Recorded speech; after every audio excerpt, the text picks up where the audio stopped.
Hello. Well so good morning, good afternoon, good evening to all of you. कैसे हो दोस्तों आप सभी लोग? आई होप आप बहुत अच्छे होंगे और मैं भी बहुत अच्छा हूँ। वेलकम टू मिशन संभव 2.0। हमारा GST chapter wise chart revision start है और आज का टॉपिक है, इम्पॉर्टेंट टॉपिक है, और वो है प्लेस ऑफ सप्लाई। तो चलिए आज के इसमें हम प्लेस ऑफ सप्लाई इस टॉपिक को पूरा अच्छे से डिवाइस करेंगे। सो आर यू रेडी? यस और नो? हाँ, तो स्टार्ट करने के पहले मैं आपको एक बात बताना चाहूँगा कि अगर कोई फर्स्ट टाइम ये वीडियो देख रहा है मिशन संभव, okay, GST revision for C A C M F final, तो मैं ये कहना चाहूँगा कि मिशन संभव में बहुत सारे चैप्टर्स के रिवीजन वीडियोस मैं ऑलरेडी अपलोड कर चुका हूँ, जिसकी प्लेलिस्ट आपको डिस्क्रिप्शन में मिल जाएगी। और साथ साथ में आपको क्वेश्चन या डिस्कशन और अमेंडमेंट्स की भी प्लेलिस्ट डिस्क्रिप्शन में मिल जाएगी। डिस्क्रिप्शन आप जरूर देखिएगा। मिशन संभव में कैसे ज्वाइन करना है और टेलीग्राम ग्रुप आपको कैसे ज्वाइन करना है, ये फर्स्ट सेशन में मैंने आपको बताया कि आपको हमारे वेबसाइट पे www.vsmartacademy.com पे फ्री कंटेंट में जाके मिशन संभव ये यहाँ पे बैच को ज्वाइन करना है, जो कम्प्लीटली फ्री ऑफ कॉस्ट रहेगी। और उससे हमारे वेबसाइट पे आपका लॉगिन क्रिएट हो जाएगा और उस लॉगिन में अपडेटेड मटेरियल कंटेंट जो मैं चार्ट आपको प्रोवाइड कर रहा हूँ पीडीएफ में, और बाकी जो भी मैं कंटेंट प्रोवाइड करूँगा वो आपको मिल जाएगा। साथ साथ में आपको स्टडी ग्रुप में एक टेलीग्राम लिंक मिल जाएगी। वो टेलीग्राम लिंक आप ज़रूर ज्वाइन कीजिएगा। मेरे अपडेट्स उस ग्रुप में आते रहेंगे। चलिए दोस्तों, यहाँ पे स्टार्ट करते हैं आज का revision place of supply.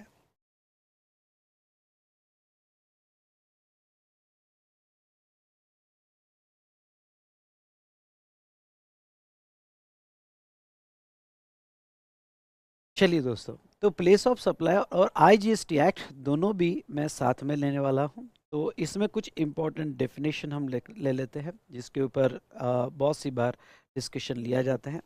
Export of services. Export of services मतलब क्या? तो इसकी मेनली 5 कंडीशंस है।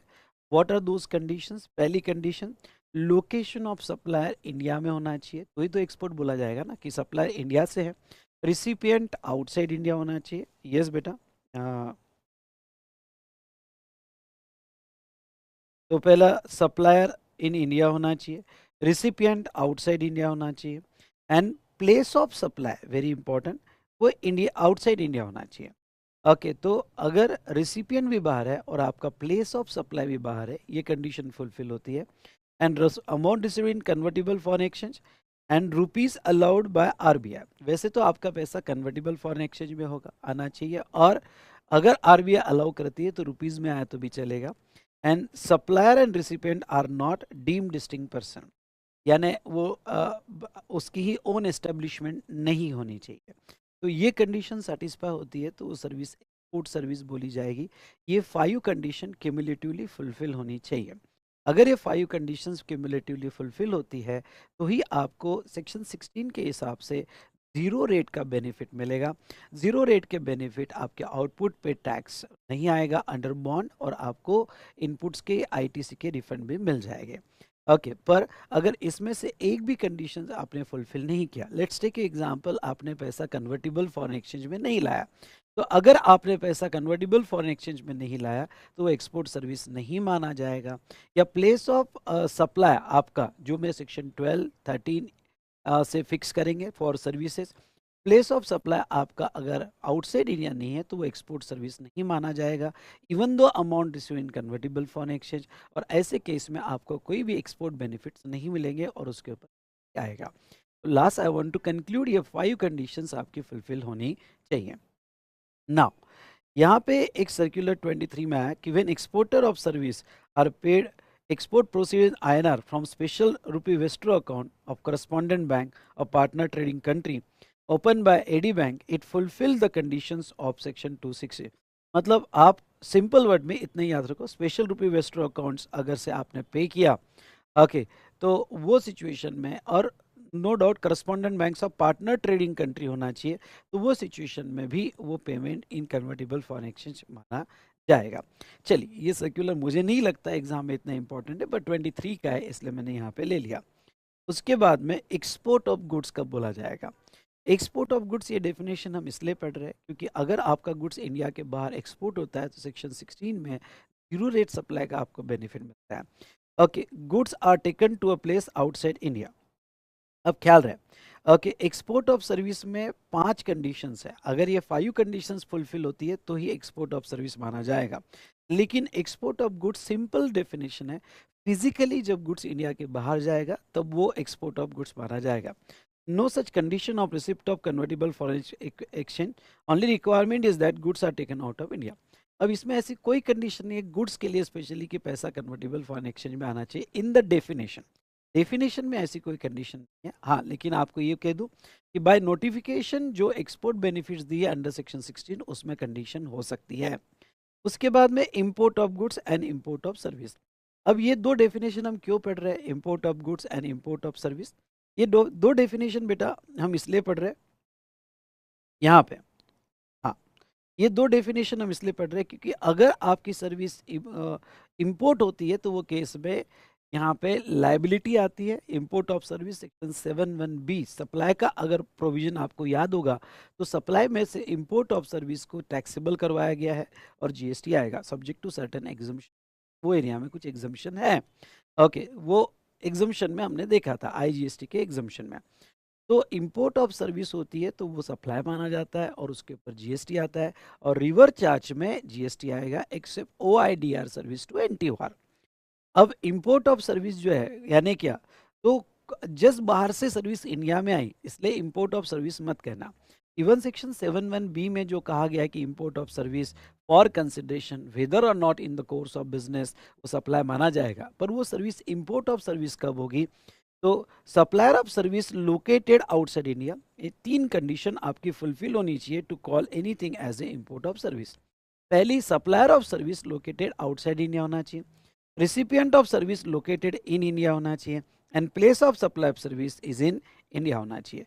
ये बहुत इंपॉर्टेंट है कि प्लेस ऑफ सप्लाई आपका इंडिया में होना चाहिए तो ही वो सर्विस इंपोर्ट ऑफ सर्विस मानी जाएगी। ओके, और इंपोर्ट ऑफ गुड्स तो कस्टम्स की डेफिनेशन से ही अलाइन किया हुआ है। इंपोर्ट ऑफ गुड्स मतलब okay, bringing of goods into India from a place outside India. Okay, तो यहाँ पे इंडिया की definition in the context of GST अगर लिया जाए तो टेरिटोरियल वाटर और exclusive economic zone 200 nautical miles के वो भी विद इन इंडिया माने जाएंगे। तो विद इन इंडिया मतलब import bringing into India from a place outside India, तो वो केस में इंपोर्ट ऑफ गुड्स कहा जाएगा। अब यहाँ पे ये तो हमने देखा था कुछ इंपॉर्टेंट डेफिनेशन, कुछ डेफिनेशंस आपने ऐड कर देना रेगुलर बुक से। Location of supplier and location of recipient of service. Location of supplier of service अगर आपको वो डेफिनेशन याद होगी, मेरे चार्ट में मैंने अभी इसमें तो नहीं लिया हुआ है लेकिन यस आप ऐड कर देना स्टिकी नोट्स पर लिख कर।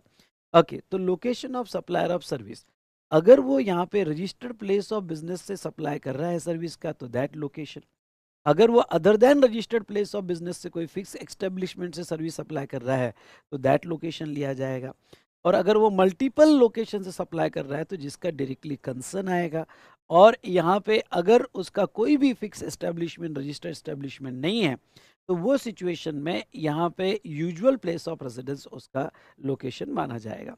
सेम सिमिलर लाइन पे रेसिपिएंट की डेफिनेशन है लोकेशन ऑफ रेसिपिएंट। तो ये दो डेफिनेशन हमने देखा।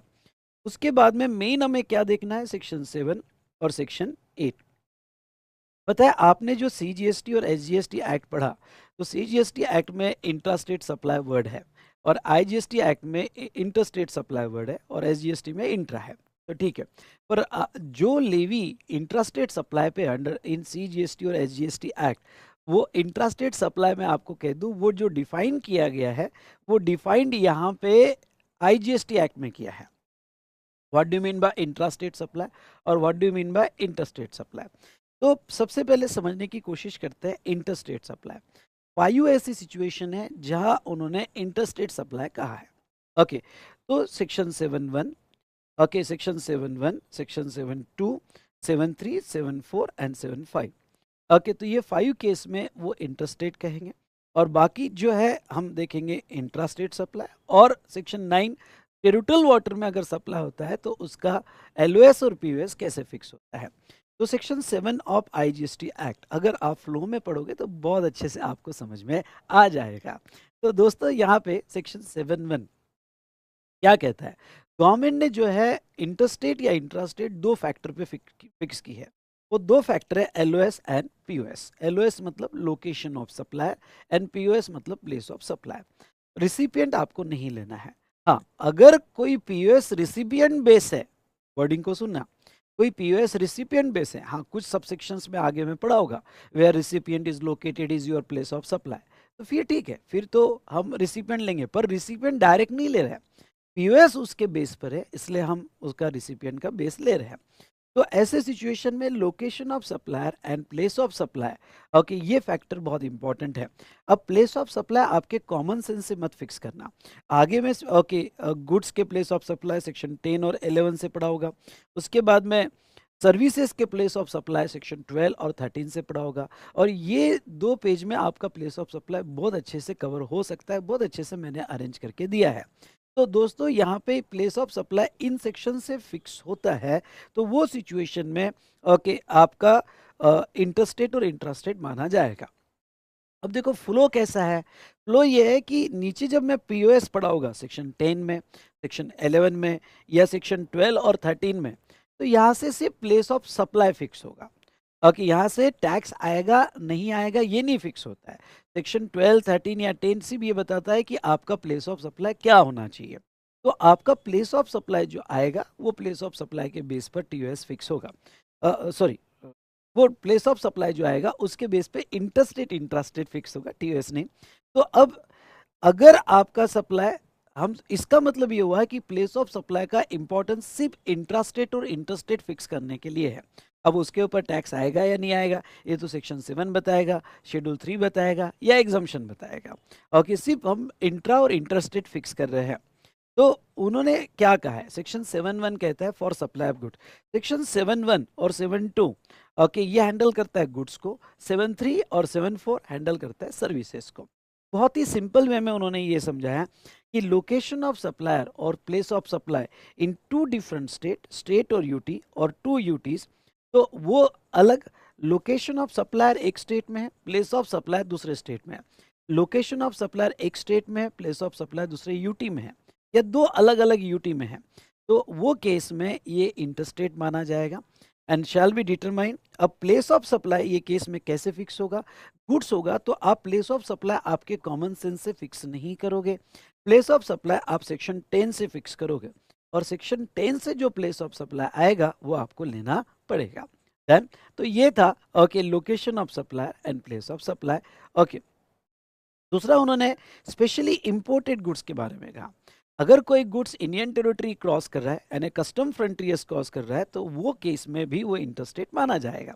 लेकिन इंपोर्ट ऑफ गुड्स होगा, सुनिए, ओके इंपोर्ट ऑफ गुड्स होगा तो वो केस में import of goods means bringing into India from a place outside India, और जैसे ही वो टेरिटरी क्रॉस हो जाता है ओके तो यहाँ पे जहाँ तक देखा जाए तो वो इंटरस्टेट माना जाएगा। नाउ इसका जो आईजीएसटी लगेगा वो कस्टम एक्ट के हिसाब से लगेगा, जिसको हम एसीडी 37 कहते हैं और एसीडी 39 कहते हैं for GST compensation cess. Valuation as per customs act होगा, और प्लेस ऑफ सप्लाई सेक्शन 11 से फिक्स होगा, एंड लोकेशन ऑफ, यहाँ लोकेशन ऑफ इंपोर्टर कर देना, तो लोकेशन ऑफ इंपोर्टर वो प्लेस ऑफ सप्लाई लिया जाएगा। In simple word levy collection calculation सब कस्टम एक्ट से होगा, और अगर इसका हमें पीओएस फिक्स करना है तो सेक्शन 11 में लोकेशन ऑफ इंपोर्टर वो लिया जाता है, क्योंकि जो इंपोर्टर का लोकेशन है उस स्टेट के साथ ये आईजीएसटी का 50% शेयर किया जाता है। ओके, इसलिए उसका प्लेस ऑफ सप्लाई भी फिक्स करना जरूरी होता है, क्योंकि वो स्टेट को उसका 50% रेवेन्यू जाएगा। ये तो था रिगार्डिंग टू, जहाँ तक देखा जाए तो हम गुड्स से रिलेटेड बात कर रहे हैं। अगर इंडिया में ट्रांजैक्शन है तो एलओएस पीओएस इसके बेस पर, और इंपोर्ट ट्रांजैक्शन है तो वो सिचुएशन में बाहर से इंडिया में आता है तो लगता आईजीएसटी है, इंटरस्टेट कहलाया जाता है, but totally govern by the customs act. अगर हम सर्विस की बात करें तो सर्विस भी एलओएस और POS, location of supplier and place of supply, और आपका प्लेस ऑफ सप्लाई सर्विस का सेक्शन 12 से निकलेगा और लोकेशन ऑफ सप्लाई सेक्शन 215 से निकलेगा, जो मैंने आपको कहा कि डेफिनेशन यहाँ पे अटैच कर लेना location of supplier and place of supply की। तो टू डिफरेंट स्टेट्स में, स्टेट और यूटी में और यूटी टू यूटी में होगा, तो वो सिचुएशन में यहाँ पे ओके इंटरस्टेट कहलाया जाएगा। हाँ, okay, supply of service imported into territory of India, अगर कोई सर्विस इंडिया में इंपोर्ट होती है तो वो भी इंटरस्टेट कहलाई जाएगी और उसके ऊपर जो है आईजीएसटी लगेगा। इंपोर्ट सर्विस यानी क्या, तो ऊपर हमने डेफिनेशन देख लिया। इंपोर्ट सर्विस की आपको इंपॉर्टेंट है कि supplier of service located outside India, recipient located in India and place of supply is in India। आपका प्लेस ऑफ सप्लाई आप सेक्शन 13 से फिक्स करोगे, स्पेशली जब एक पार्टी इंडिया के बाहर है और एक पार्टी इंडिया में है, तो वो केस में प्लेस ऑफ सप्लाई सेक्शन 13 से फिक्स होगा। तो जनरली प्लेस ऑफ सप्लाई के लिए जो सर्विस के होते हैं सेक्शन 12 और 13 होता है। 12 तब फिक्स होता है जब लोग एलओएस पीओएस मतलब दोनों पार्टी ओके इंडिया में है तो फिर 12 लगाया जाता है, और एक पार्टी इंडिया में और एक पार्टी इंडिया के बाहर है तो सेक्शन 13 लगाया जाता है। उसके ओआईडीआर सर्विसेज जो है वगैरह हम यहाँ पे देखेंगे। लेकिन मैं आपको ये बता दूँ, अगर सर्विस इंपोर्ट होती है तो वो केस में रिवर्स चार्ज लगता है और वैल्यूएशन सेक्शन 15 के हिसाब से होता है। What is the difference between import of goods and import of service? अगर आप ये चार्ट केयरफुली देख रहे हो और टेबल यहाँ पे देख रहे हो तो आपको इमीडिएट डिफरेंस पता चल जाएगा। क्या डिफरेंस आपको पता चलेगा, तो मैं आपको ये बता दूं कि ये जो है इंपोर्ट ऑफ गुड्स पे भी आईजीएसटी लगेगा, but totally govern by the customs act, totally governed by customs act, but import of service is not governed by customs act, it is governed by CGST act और valuation section 15 से होगा। चलिए, ये तो हमने देखा यहाँ पे इंटरस्टेट ओके इंटरस्टेट के चारों सबसेक्शन। एक सेक्शन और है 7.5। ओके 7.5 ये सेक्शन जनरली सप्लाई जब आपका आउटसाइड इंडिया होगा, तो जब इंडिया से सप्लाई इंडिया के बाहर करोगे तो उससे भी इंटरस्टेट कहा जाता है। ओके तो ये दोनों को अप्लीकेबल है, गुड्स और सर्विसेज को। तो ये कुछ क्राइटेरिया इन्होंने दिया कि अगर ये केसेस में सप्लाई होता है तो वो इंटरस्टेट कहा जाएगा और उसके ऊपर भी आईजीएसटी आएगा। पहला, A, when the supplier is located in India and place of supply is outside India. हाँ, जब सप्लायर इंडिया में और उसका पीओएस आउटसाइड इंडिया है, उसका पीओएस आउटसाइड इंडिया है, place of supply outside India, तो वो केस में यहाँ पे वो गुड्स हो या सर्विस हो, सप्लायर इंडिया का है और place of supply outside India है, तो वो सिचुएशन में जहाँ तक है वो इंटरस्टेट कहलाया जाएगा और आईजीएसटी आएगा। लेकिन ये प्लेस ऑफ सप्लाई आप कैसे फिक्स करोगे, तो ये प्लेस ऑफ सप्लाई आप फिक्स करोगे यहाँ पे ओके सेक्शन 13 से या सेक्शन 12 से। अगर दोनों पार्टी इंडिया में है तो सेक्शन 12 से ओके और अगर आपका एक पार्टी इंडिया के बाहर है तो सेक्शन 13 से हम प्लेस ऑफ सप्लाई फिक्स करेंगे। जनरली क्लॉज ए जो फ्लेवर देता है वो एक्सपोर्ट का फ्लेवर देता है। अभी मैं एक्सपोर्ट नहीं कहूँगा, पर फ्लेवर एक्सपोर्ट जैसा दे रहा है। क्यों? क्योंकि एक्सपोर्ट की भी कंडीशन क्या है, एक्सपोर्ट की कंडीशन है कि सप्लाई इंडिया में होना चाहिए, प्लेस ऑफ सप्लाई इंडिया के बाहर होना चाहिए। ओके ऐसी कुछ कंडीशन एक्सपोर्ट्स में भी है। लेकिन थोड़ा रुक जाना, पहले तो अभी हम एक्सपोर्ट नहीं पढ़ रहे, हम कह रहे हैं कि सेक्शन 7.5 में कुछ 3 ऐसी सिचुएशंस है जो इंटरस्टेट कहलाई जाएगी और आईजीएसटी का लेवी हो जाएगा। पहली सिचुएशन हमने देख लिया। उसके बाद में जहां तक है ओके सेकंड अगर आप देखते हो तो एसईजेड सप्लाई टू और बाय, दोनों समझ लो। ओके एसईजेड को अगर डोमेस्टिक मार्केट से सप्लाई होता है तो वो भी इंटरस्टेट कहलाया जाएगा। ओके और सप्लाई बाय एसईजेड होगा तो इंटरस्टेट कहलाया जाएगा और आईजीएसटी लगेगा। और in the taxable territory not being a intrastate supply and not covered elsewhere in this section. हाँ, ये सी क्लॉज थोड़ा देखो समझ लो। एक अगर कोई ऐसे गुड्स और सर्विस का सप्लाई जो टैक्सेबल टेरिटरी में इंडिया में सप्लाई है लेकिन वो इंट्रा में कवर नहीं हो रहा है, अगर इंट्रा में नहीं कवर हो रहा है या कहीं और भी कवर नहीं हो रहा है तो उसे जो है वो यहाँ पे इंटरस्टेट मान लेंगे। ओके इंटरस्टेट मान लेंगे और आईजीएसटी की लायबिलिटी उसके ऊपर आएगी।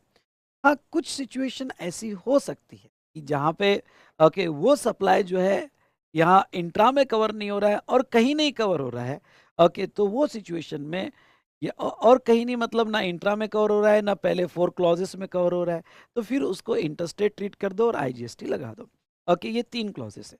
अब इसमें से 2 क्लॉजेस में स्पेशली डिस्कस करना चाहूँगा। अब गवर्नमेंट सेक्शन 7.5 में क्या कहती है, 7.5 में कहती है कि ये इंटरस्टेट बोले जाएंगे और आईजीएसटी लग जाएगा। लेकिन इसके साथ सेक्शन 16 दिया हुआ है और सेक्शन 16 ऑफ आईजीएसटी एक्ट क्या कहता है, सेक्शन 16 ऑफ आईजीएसटी एक्ट कहता है कि अगर आपका गुड्स या सर्विस का सप्लाई एक्सपोर्ट होता है या सप्लाई टू एसईजेड होता है, बाय नहीं, ओके सप्लाई टू एसईजेड होता है, तो वो सिचुएशन में जो भी आपके ऊपर सेक्शन 7(5) ने आईजीएसटी लगाया है, क्योंकि 7(5) ने इंटरस्टेट बोला है, तो सेक्शन 7(5) ने आपके ऊपर जो आईजीएसटी लगाया है वो आईजीएसटी हम जीरो कर देंगे, subject to fulfilment of various conditions as mention in the notification. हाँ, तो इन शॉर्ट अगर आप सप्लाई इंडिया के बाहर कर रहे हो और वो एक्सपोर्ट के डेफिनेशन में आ रहा है, अब वो एक्सपोर्ट के डेफिनेशन में आ रहा है मतलब क्या, अगर सर्विस होगी तो 5 कंडीशंस पूरी हो रही है, और गुड्स होगा तो फिजिकली इंडिया के बाहर जा रहा है, तो ऐसे केस में जो सेक्शन 7(5) ने आईजीएसटी लगाया वो जीरो हो जाएगा सेक्शन 16 में। या सप्लाई टू एसईजेड बाय नहीं, टू एसईजेड होगा तो वो भी जीरो हो जाएगा, आपको बॉन्ड एग्जीक्यूट करना पड़ेगा और बाकी से सारी कंडीशन सेक्शन 16 की आपको यहाँ पे फुलफिल करनी पड़ेगी। अगर वो सारी कंडीशन आप फुलफिल करते हो तो वो केस में आपको एक्सपोर्ट बेनिफिट मिल सकते हैं। तो ये हमने 5 क्लॉजेस देखे सेक्शन 7 के। ओके, यहाँ पे इंटरस्टेट सप्लाई के सेक्शन 8 में आते हैं, और section 8 talk about intrastate supply, वो सिंपल है। ओके, आपका लोकेशन ऑफ सप्लायर ये भी एलओएस और पीओएस के बेसिस पर है। एलओएस और पीओएस सेम स्टेट में होंगे या सेम यूटी में होंगे।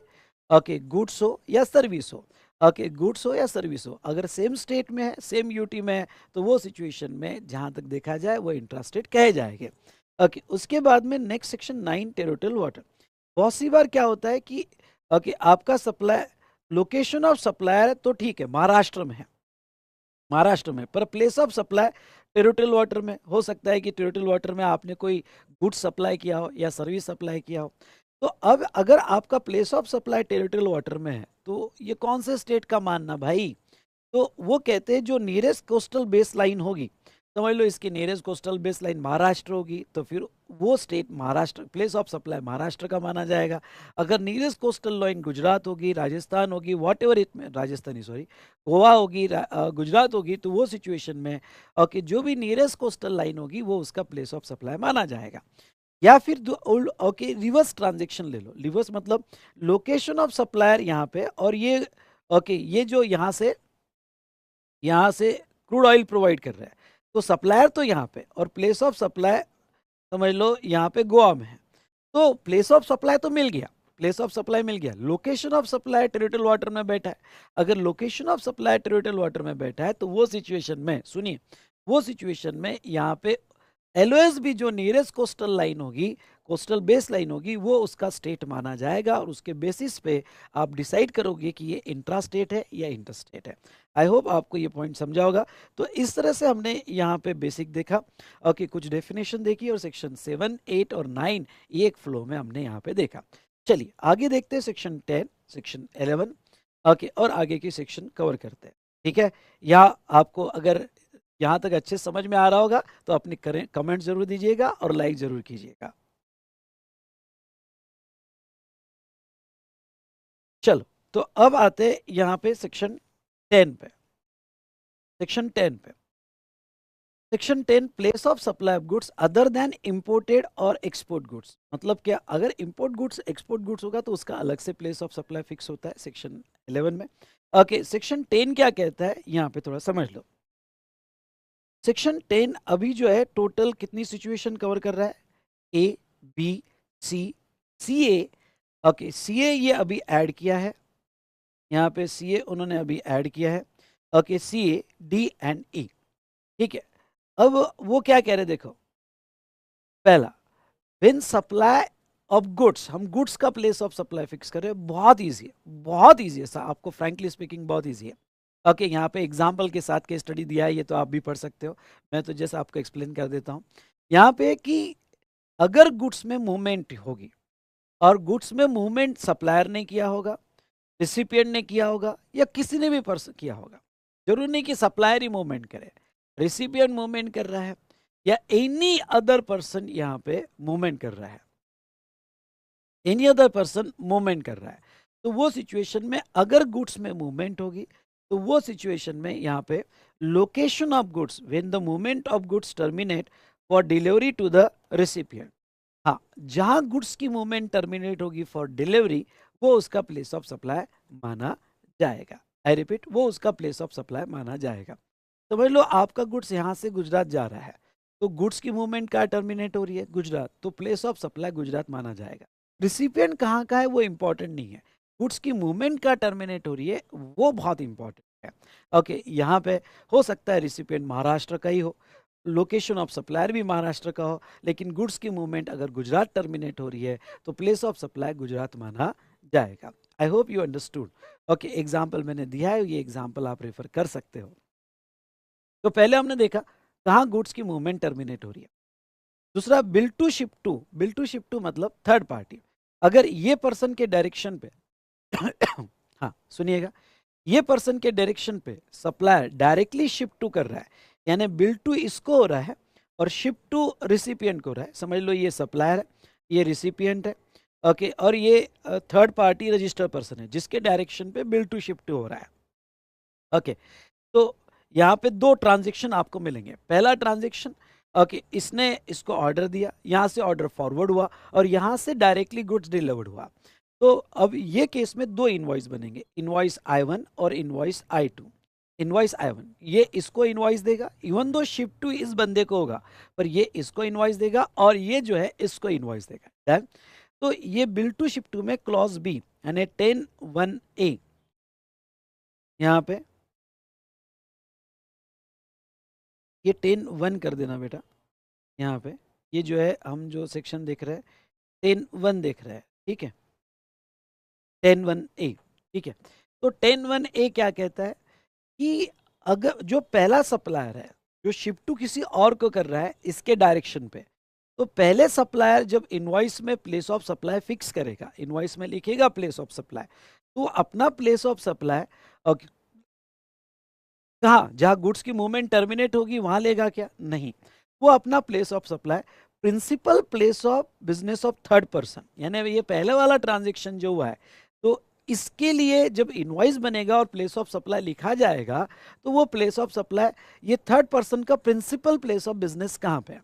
अगर वो ओके अदर स्टेट में होगा तो वो प्लेस ऑफ सप्लाई, वो अगर सेम स्टेट में होगा तो वो प्लेस ऑफ सप्लाई लिया जाएगा। ख्याल रहे, हम प्लेस ऑफ सप्लाई फिक्स कर रहे हैं। समझ लो ये अदर स्टेट में प्लेस ऑफ सप्लाई फिक्स हुआ, तो इसके बाद आएंगे हम सेक्शन 7 में। ये इंटर है या इंट्रा है, तो location of supplier in one state and place of supply in another state, तो इंटर हुआ। समझ लो ये थर्ड पर्सन सेम स्टेट में होता तो LOS और POS सेम स्टेट में होता तो वो इंट्रा होता। इन सिंपल वर्ड में बार बार आपको याद दिला दूं कि हम यहाँ पे इंटर या इंट्रा स्टेट फिक्स कर रहे हैं, ठीक है, sorry place of supply fix कर रहे हैं जिसके बेस पर इंटरस्टेट इंट्रास्टेट फिक्स किया जाएगा, और बाद में GST आएगा नहीं आएगा ये तो सेक्शन 7 सप्लाई या शेड्यूल 3 या एग्जम्पशन ये बताएंगे। ओके, हम यहाँ से सिर्फ प्लेस ऑफ सप्लाई फिक्स कर रहे हैं, तो प्लेस ऑफ सप्लाई उसका थर्ड पर्सन का माना जाएगा। ये तो बेटा हुआ पहला ट्रांजेक्शन, ये तो सॉरी ये तो हुआ यहाँ पे आपका पहला ट्रांजेक्शन। अब दूसरा ट्रांजेक्शन, कभी कभी केस स्टडी दूसरे ट्रांजेक्शन के बेस पर भी आती है। अब ये दूसरा जो ट्रांजेक्शन हुआ इसका प्लेस ऑफ सप्लाई, तो इसका प्लेस ऑफ सप्लाई 10(1)(a से ही फिक्स होगा।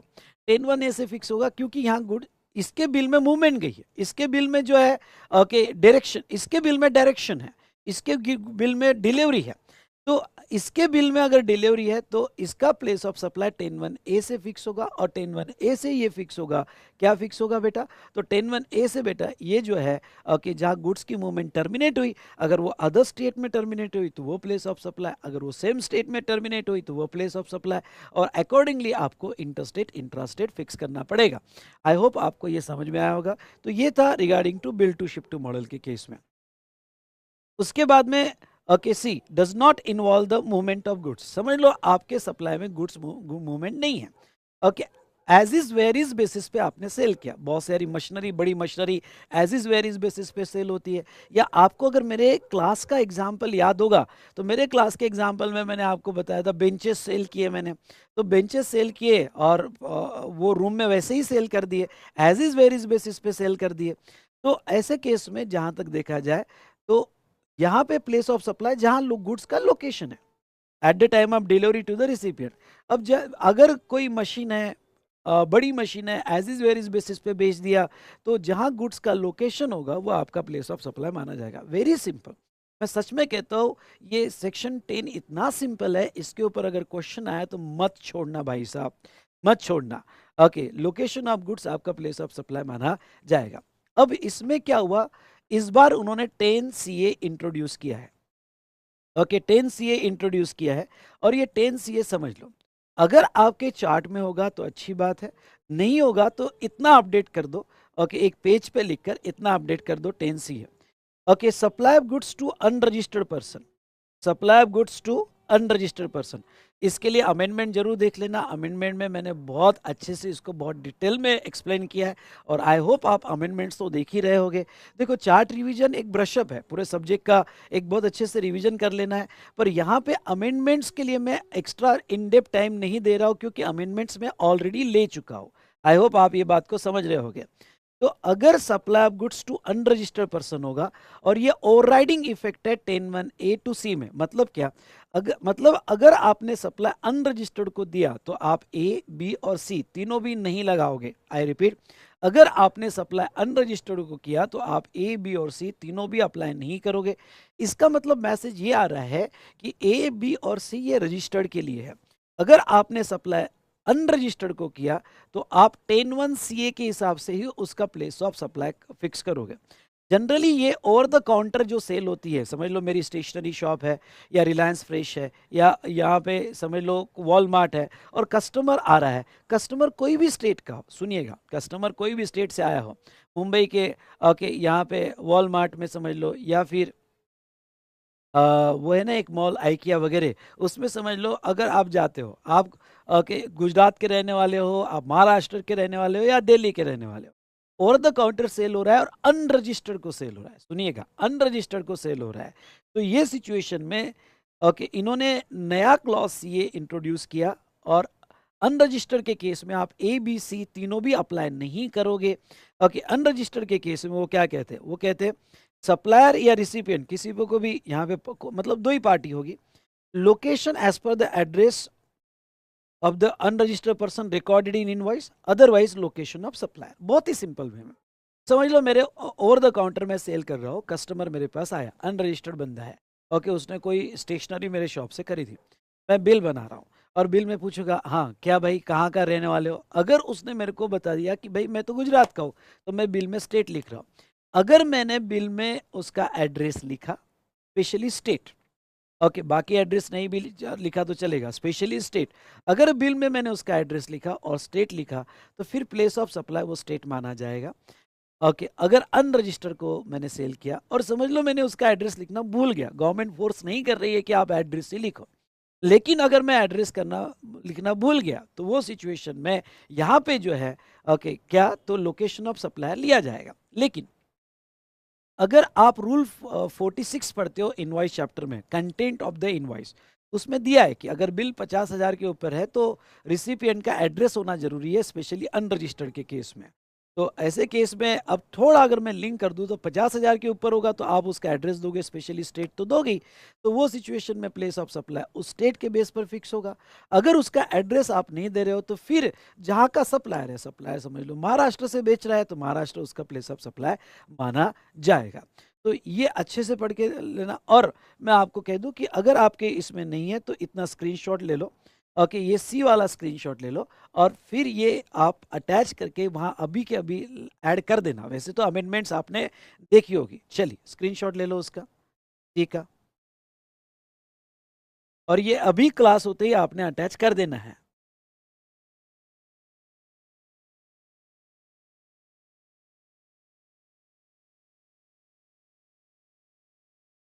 ठीक है, उसके बाद में नेक्स्ट अगर हम बात करें तो यहाँ पे हाँ, अगर कोई गुड्स हम सप्लाई कर रहे हैं इंस्टॉलेशन असेंबली से, समझ लो कोई प्रोजेक्ट है, प्लांट है, और हम इंस्टॉलेशन असेंबली सर्विस दे रहे हैं, उसके अंदर साइट पे इंस्टॉल कर रहे हैं, तो ये तो बहुत इजी है। अगर आप इंस्टॉलेशन और असेंबली से गुड्स एट साइट ओके यहाँ पे सप्लाई कर रहे हो, तो place where installation is done वो आपका प्लेस ऑफ सप्लाई माना जाएगा। और last okay goods are supplied on board a conveyance, goods are supplied on board a conveyance including vessel, on vessel और एयरक्राफ्ट और ट्रेन और मोटर व्हीकल।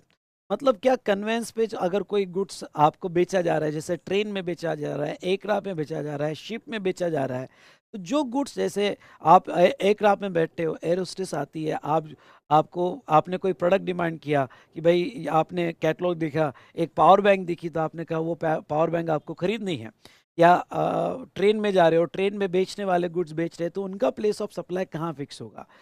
उनका place of supply जहाँ से गुड्स ऑन बोर्ड लिया गया, जहाँ बेचा गया वहाँ नहीं। ओके, जहाँ से गुड्स ऑन बोर्ड लिया गया, समझ लो कोई पावर बैंक एयरक्राफ्ट में बेची जा रही है, तो ऐसा नहीं होगा कि कौन से स्टेट के ऊपर है, नहीं। ओके, वो वैसे नहीं देखेंगे, वो ये देखेंगे कि ये पावर बैंक जहाँ से लोड की गई थी वो उनके पास रिकॉर्ड होता है, तो ये पावर बैंक समझ लो मुंबई से लोड हुई थी, तो प्लेस ऑफ सप्लाई उसका मुंबई माना जाएगा, फिर वो बेचा कहीं पे भी हो, बेचा कहीं पे भी हो। तो ये था रिगार्डिंग टू गुड्स का प्लेस ऑफ सप्लाई कैसे आपको फिक्स करना है, या कहीं भी कन्वेंस में अगर गुड्स बेचा गया तो जहां से लोड किया गया वो आपको प्लेस ऑफ सप्लाई फिक्स करना है। और उसके ये तो था बेटा section 10(1), 10(1)A, 10(1)B, 10(1)C, 10(1)CA, D and E, इतने क्लॉजेज हमने देखे। अगर आपका प्लेस ऑफ सप्लाई ये अबो दिए गए प्रिंसिपल से फिक्स नहीं होता है तो वो सिचुएशन में 10(2) लगता है, जो कहता है कि हम रूल्स प्रोवाइड करेंगे, लेकिन 10(2) में अभी फिलहाल कोई भी रूल्स नहीं दिया गया है। तो इस तरह से हमने ओके गुड्स के प्लेस ऑफ सप्लाई कैसे फिक्स होते हैं वो मैंने आपको यहाँ, ओके गुड्स के प्लेस ऑफ सप्लाई कैसे फिक्स होते हैं वो हमने यहाँ पे देखा है। डन, यस और नो, वेरी इजी। ओके, यहाँ पे जरूर इसके क्वेश्चन है, इसके क्वेश्चंस भी जरूर देखना तो आपको इजी हो जाएगा। डन, चलिए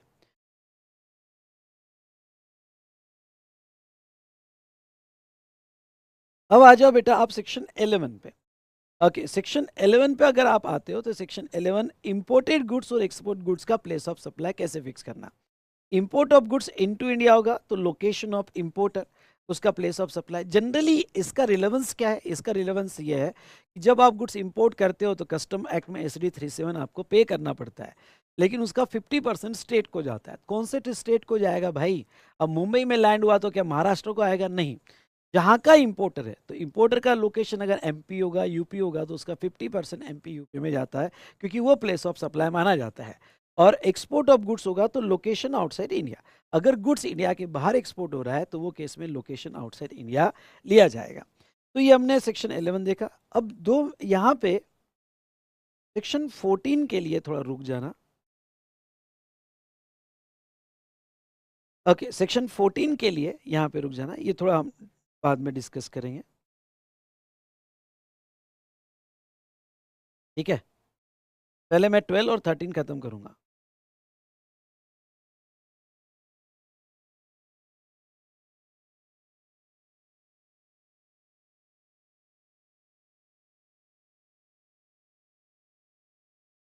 अब आ जाओ place of supply. Okay, place of supply for services, services के केस में आपका प्लेस ऑफ सप्लाई कैसे फिक्स होता है, ठीक है? तो चलिए स्टेप बाय स्टेप देखते हैं। नंबर 1, सर्विसेज में प्लेस ऑफ सप्लाई, जब भी प्रॉब्लम आपके सामने आएगा तो उसमें आपको करना क्या है? उसमें आपको पहली स्टेप ये देखना है कि दोनों पार्टीज कहाँ की है। यस, वेरी इंपॉर्टेंट, दोनों पार्टी कहाँ पे? अगर दोनों पार्टी इंडिया में होगी, यानी सप्लायर भी इंडिया में है और रिसिपिएंट भी इंडिया में है, तो वो सिचुएशन में यहाँ पे आपको सेक्शन 12 लगाना है। और अगर आपका ओके अगर एक पार्टी इंडिया में है और एक पार्टी इंडिया के बाहर है, या दोनों पार्टीज इंडिया के बाहर है, तो सेक्शन 13 लगाना है। तो पहला डिसीजन आपको ये लेना है कि सर्विस के केस में 12 लगाए या 13 लगाए, केस स्टडी केयरफुली पढ़िएगा, उसमें आइडेंटिफाई कीजिएगा who is the supplier and who is the recipient, ठीक है?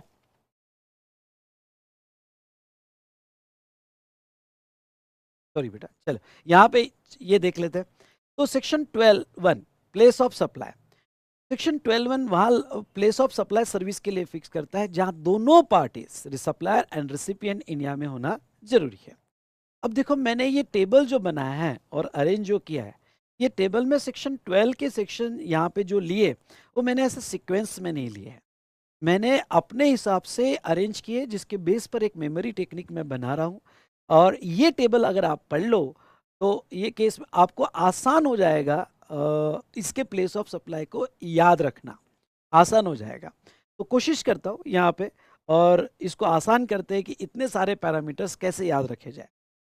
अगर आप रेगुलर बुक से सेक्शन 12 देखते हो, सुनिएगा मेरी बात, रेगुलर बुक से सेक्शन 12 अगर देखते हो तो रेगुलर बुक में सेक्शन 12 में एक एक चीज आपने देखी है, वो ये देखी होगी कि कोई सबसेक्शन में सुनिए, कोई सबसेक्शन में उन्होंने B2B B2C दिया हुआ है, कोई सबसेक्शन में डायरेक्ट प्लेस ऑफ सप्लाई दिया हुआ है।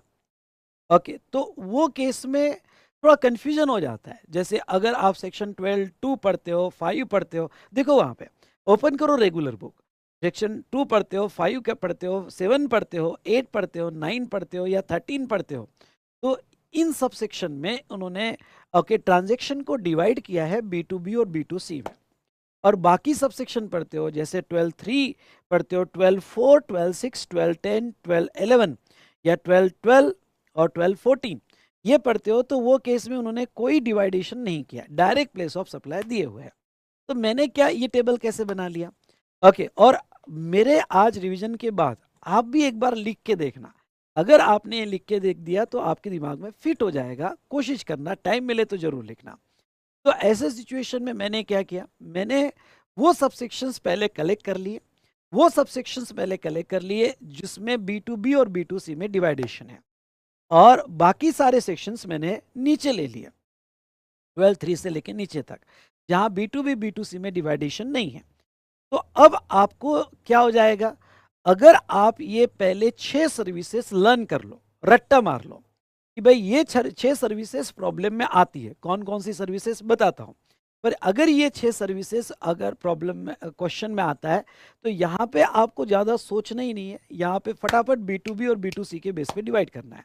B2B के केस में मतलब सप्लाई टू रजिस्टर्ड पर्सन और सप्लाई टू अनरजिस्टर्ड पर्सन। ध्यान सुनिएगा, supply to registered person and supply to unregistered person. Okay, बस आपको 2 में डिवाइड करना है, और उसमें भी अगर ये 6 केसेस में रजिस्टर्ड पर्सन को होगा तो वो बिल्कुल एक लाइन में खत्म कर लेना है। क्या लाइन में खत्म करना है? Location of such registered person, that's all. Location of such registered person. समझ लो, प्रॉब्लम आता है आपको पैसेंजर ट्रांसपोर्ट सर्विस का। अब पहले 6 आपको लर्न है, उसमें आपको समझ गया पैसेंजर ट्रांसपोर्ट सर्विस है, तो पैसेंजर ट्रांसपोर्ट सर्विस है तो आपके दिमाग में क्लिक हो जाना चाहिए B2B B2C रहेगा।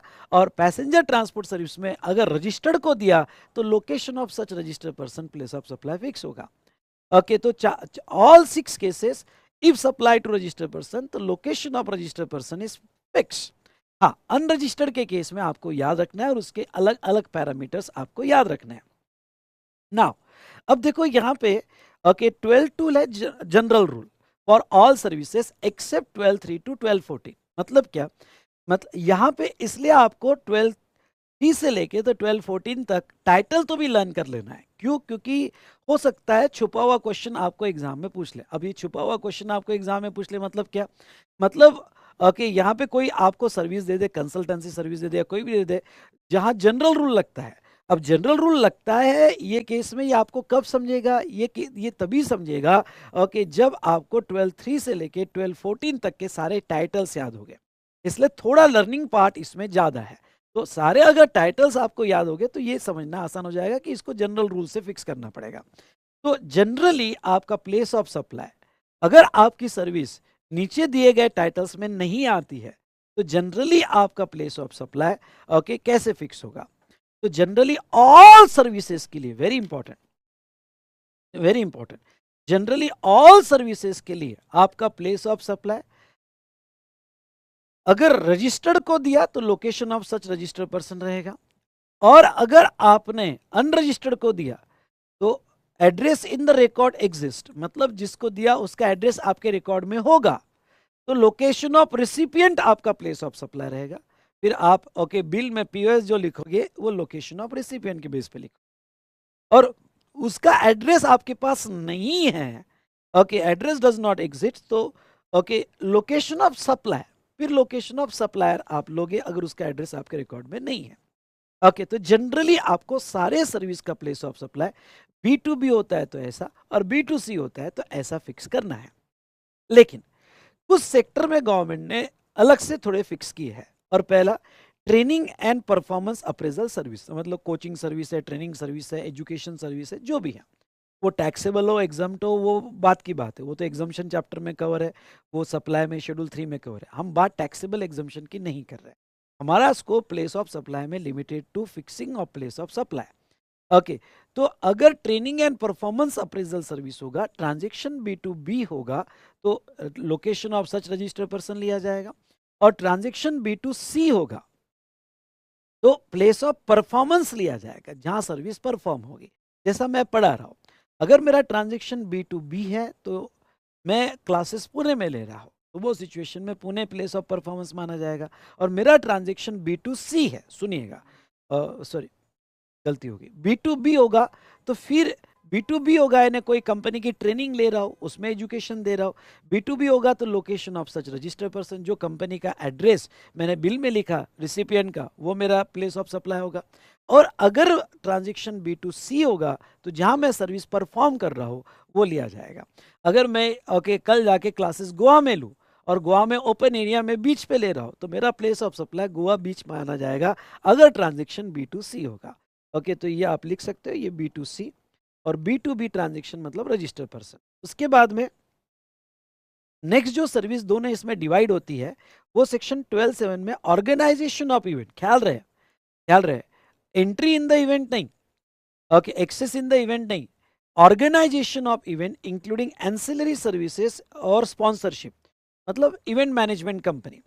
और इवेंट मैनेजमेंट कंपनी अगर कोई सर्विस ऑर्गेनाइज कर रही है या उससे रिलेटेड एंसिलरी सर्विस है, उसमें डीजे यूज कर रहा है, स्पीकर यूज हो रहे हैं, चेयर्स यूज कर रहे हैं, वो सर्विसेज दे रहे हैं, या कोई वो इवेंट को स्पॉन्सर कर रहे हैं। B2B होगा तो दिमाग मत लड़ाना, location of registered person. B2C होगा तो place where the event is actually है, जहां इवेंट होगा। B2C होगा बिल, तो जहां इवेंट होगा वो प्लेस लिया जाएगा। किसी मैरिज प्रोग्राम में अगर कोई इवेंट है और मैरिज B2C ट्रांजेक्शन है, क्योंकि वहां तो B2B नहीं जाएगा। बिजनेस के लिए नहीं है, मैरिज करना बिजनेस नहीं है। अब कोई इवेंट मैनेजमेंट कंपनी वो मैनेज ऑर्गेनाइज कर रही है, तो वो सिचुएशन में B2C होगा। तो वो केस में जहां मैरिज हुआ, अगर वो राजस्थान पैलेस में होता है तो राजस्थान प्लेस ऑफ सप्लाई माना जाएगा। लेकिन अगर वो इवेंट आउटसाइड इंडिया होता है, ये याद रखना, वो इवेंट आउटसाइड इंडिया होता है तो place of supply location of recipient माना जाएगा। रिसिपिएंट माना जाएगा। अब तो यहां तक तो ठीक था, लेकिन इसमें IGST रूल भी लगते हैं, जिसमें रूल 5 यहाँ पे बीच में आता है। रूल 5 क्या कहता है? रूल जैसे अगर आप ये सेक्शन थोड़ा डेप्थ में पढ़ते हैं रेगुलर बुक से, तो एक एक्सप्लेनेशन नीचे दिया है, और वो एक्सप्लेनेशन ये दिया हुआ है कि अगर आप एक ही कॉन्ट्रैक्ट के तहत सिंगल कॉन्ट्रैक्ट में मल्टीपल लोकेशन पे इवेंट मैनेजमेंट सर्विस दे रहे हो या स्पॉन्सरशिप या एंसिलरी सर्विस दे रहे हो, कॉन्ट्रैक्ट सिंगल कॉन्ट्रैक्ट है, तो उसमें उन्होंने कहा कि अगर वैल्यू ऑलरेडी डिवाइडेड है तो अकॉर्डिंग टू डिवाइडेड वैल्यू आपको प्लेस ऑफ सप्लाई फिक्स करना पड़ेगा। और वैल्यू डिवाइडेड नहीं है, सिंगल कॉन्ट्रैक्ट है, तो वो केस में रूल 5 के हिसाब से आपका place of supply each state में फिक्स किया जाएगा। मतलब इवन दो सिंगल कॉन्ट्रैक्ट है पर अलग अलग स्टेट में होगा, तो ईच स्टेट में अलग अलग प्लेस ऑफ सप्लाई आपको फिक्स करना पड़ेगा। फिर वो केस में वैल्यू कैसे अपोर्शन होगी? तो वैल्यू आपकी अपोर्शन होगी। और फॉर ऑर्गेनाइजेशन ऑफ इवेंट के लिए उन्होंने कहा generally accepted accounting principle, gap मतलब जनरली एक्सेप्टेड अकाउंटिंग के प्रिंसिपल पर आपको वैल्यू बाइफरकेट करनी पड़ेगी। अब जनरली एक्सेप्टेड अकाउंटिंग प्रिंसिपल यानी क्या? तो जनरली एक्सेप्टेड अकाउंटिंग प्रिंसिपल अगर हम यहाँ पे देखें तो मतलब क्या, तो कितने आपको टाइम स्पेंड हुआ, कितने लेबर लगे, कितने आवर्स लगे, ये सारे फैक्टर्स को ध्यान में रखते हुए आप वैल्यू अपोर्शन करोगे और आपका प्लेस ऑफ सप्लाई अलग अलग स्टेट में आप फिक्स करोगे। तो ये था रूल 5। Read with section 12(7). उसके बाद में सेक्शन 12(8) एक ऐसा है जो B2B और B2C में डिवाइड होता है। तो B2 तो ये 6 लर्न कर लेना भाई साहब, ये बिल्कुल लर्न कर लेना 6। B2B में दिखा कि रजिस्टर पर्सन, वहां एक ही लाइन है। हाँ, B2C में दिखा जैसे ट्रांसपोर्टेशन ऑफ गुड्स मेल और कुरियर, तो ट्रांसपोर्टेशन ऑफ गुड्स मेल और कुरियर होगा। हाँ, इसमें मेल भी आता है, कुरियर भी आता है। तो place where goods are handed over to their transportation, समझ लो मैं पुणे से ट्रांसपोर्ट करना चाहता हूँ जम्मू एंड कश्मीर, तो मैंने गुड्स यहाँ से हैंड ओवर किया। अगर मैंने गुड्स यहाँ से हैंड ओवर किया तो उसका प्लेस ऑफ सप्लाई कहाँ फिक्स होगा? जहां आपने गुड्स हैंड ओवर किया। समझ लो कोई स्टूडेंट है, उसको बुक डिस्पैच करो, ट्रांसपोर्टर को दिया, तो ट्रांसपोर्टर को दिया, फिर वो ट्रांसपोर्टर बाय एयर हो, बाय रोड हो, बाय ट्रेन हो, बाय कुरियर हो, बाय मेल हो। मतलब मैंने कुरियर वालों को दिया, ट्रांसपोर्टर को दिया, तो वो जो मैंने उसका बिल मिलता है कुरियर वालों से, ट्रांसपोर्टर वालों से, तो बिल कुरियर वाला या ट्रांसपोर्टर वाला पीओएस क्या फिक्स किया, तो पीओएस जहाँ से उसको गुड्स हैंड ओवर हुआ, तो मैंने गुड्स हैंड ओवर किया पुणे से, तो पीओएस कहाँ फिक्स होगा, पुणे में फिक्स होगा। ओके, तो ये बड़ा इंपॉर्टेंट पार्ट है, ये हमने यहाँ पे ले लिया। लेकिन बेटा यहाँ पे एक पहले एक्सेप्शन था जो अभी रिमूव कर दिया है। If transportation is outside India the place destination of such goods. हाँ, पहले ऐसा था कि अगर यहाँ से गुड्स नेपाल जा रहा है, यहाँ से गुड्स भूटान जा रहा है, जो आउटसाइड इंडिया जा रहा है, तो वो केस में जहाँ गुड्स का डेस्टिनेशन होगा वो प्लेस ऑफ सप्लाई पहले होता था, पर उन्होंने अमेंडमेंट कर दिया और ये लाइन डिलीट कर दी। अमेंडमेंट करके ये लाइन डिलीट कर दी, मतलब क्या, मतलब ये हुआ कि अब अगर आपका ट्रांसपोर्टेशन इंडिया के बाहर भी जा रहा होगा, सुनिए, अगर आपका ट्रांसपोर्टेशन इंडिया के बाहर जा रहा है और सप्लायर रिसिपिएंट दोनों पार्टी इंडिया में है, तो वो जहाँ से गुड्स हैंड ओवर किया, समझ लो मैं पुणे से नेपाल भेज रहा हूँ, तो इवन अब होता है ना, नेपाल में हमारा ही कोर्स चलता है, सीए कोर्स, सीएमए कोर्स हमारा ही चलता है, तो ऐसे केस में अगर मैं यहाँ से नेपाल भेज रहा हूँ, तो मैंने यहाँ हैंड ओवर किया, पहले उसका डेस्टिनेशन नेपाल होता था, लेकिन अब उसका डेस्टिनेशन नेपाल नहीं होगा, अब कहाँ हैंड ओवर हुआ, पुणे में हैंड ओवर हुआ, तो उसका प्लेस ऑफ सप्लाई पुणे माना जाएगा। आई होप आपको ये पार्ट समझा होगा। और एक सर्विस है जो B2B B2C में डिवाइड होती है, और वो होती है सेक्शन 12(9) में पैसेंजर ट्रांसपोर्ट सर्विस। अब पैसेंजर ट्रांसपोर्ट सर्विस जो B2B B2C में डिवाइड हो रही है बेटा, यहाँ पे थोड़ा इसको समझ लो। पैसेंजर ट्रांसपोर्ट सर्विस जो डिवाइड हो रही है,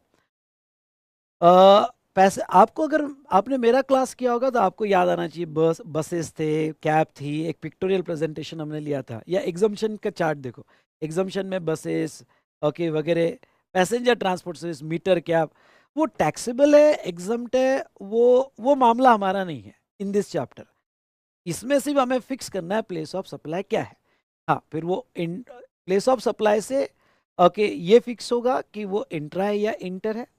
ओके, इससे ये फिक्स होगा कि उसके ऊपर टैक्स आएगा या नहीं आएगा। ओके, टैक्स आएगा या नहीं आएगा, वो बात की बात है। Place of supply passenger transport service होगी, मे बी बाय रोड होगा, मे बी बाय एयर होगा, मे बी बाय रेलवे होगा, ओके, मे बी रोपवे होगा, wherever you provide the passenger transport service, the place where person embark on the conveyance, जहां से वो passenger बैठेगा convince में, समझ लो मैं ट्रेन से जा रहा हूँ, एसी क्लास में जा रहा हूँ, तो ट्रेन से जा रहा हूँ, मैं एम्बार्किंग कर रहा हूँ पुणे से, तो प्लेस ऑफ सप्लाई पुणे माना जाएगा।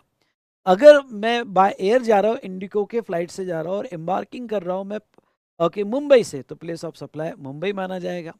ओके, अगर मैं रिटर्न आ रहा हूँ और रिटर्न में मेरा एम्बार्किंग कहाँ हो रहा है, तो मेरा रिटर्न में एम्बार्किंग हो रहा है समझ लो दिल्ली से, तो प्लेस ऑफ सप्लाई दिल्ली माना जाएगा। जहाँ से पैसेंजर बैठेगा फॉर कंटिन्यूअस जर्नी, वो प्लेस ऑफ सप्लाई माना जाएगा। इसका ये एक्सेप्शन याद रखना, इसका एक एक्सेप्शन है, और वो एक्सेप्शन क्या है, right to passage for future और embarkation not known and embarkation not known.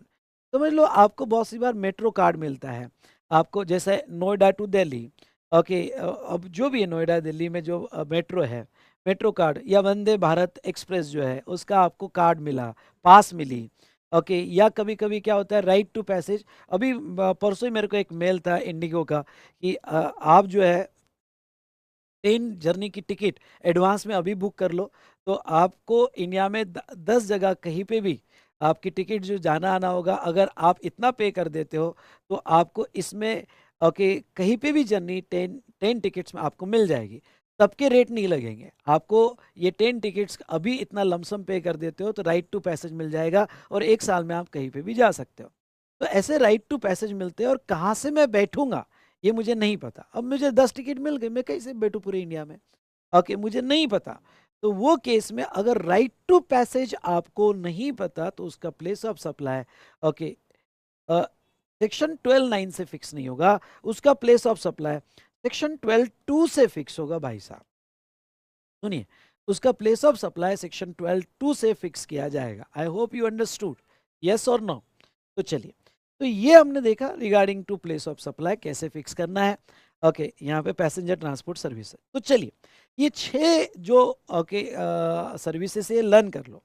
ये 6 सर्विसेज इसलिए लर्न कर लो कि प्रॉब्लम अगर ये 6 पे आया तो आपको बिल्कुल भी ज़्यादा सोचना नहीं है। B2B B2C में डिवाइड करना है, B2B तो एक लाइन में ख़त्म करना है, और B2C में अलग अलग केसेस में आपको लिखना है। अब इसके अगर आप सेक्शन साथ में उसके सबसेक्शन भी याद करना चाहो तो वो कर सकते हो और ये लर्न भी कर सकते हो। एक स्टोरी मैं आपको बताता हूँ जो मैं रेगुलर क्लास में सबको बताता हूँ।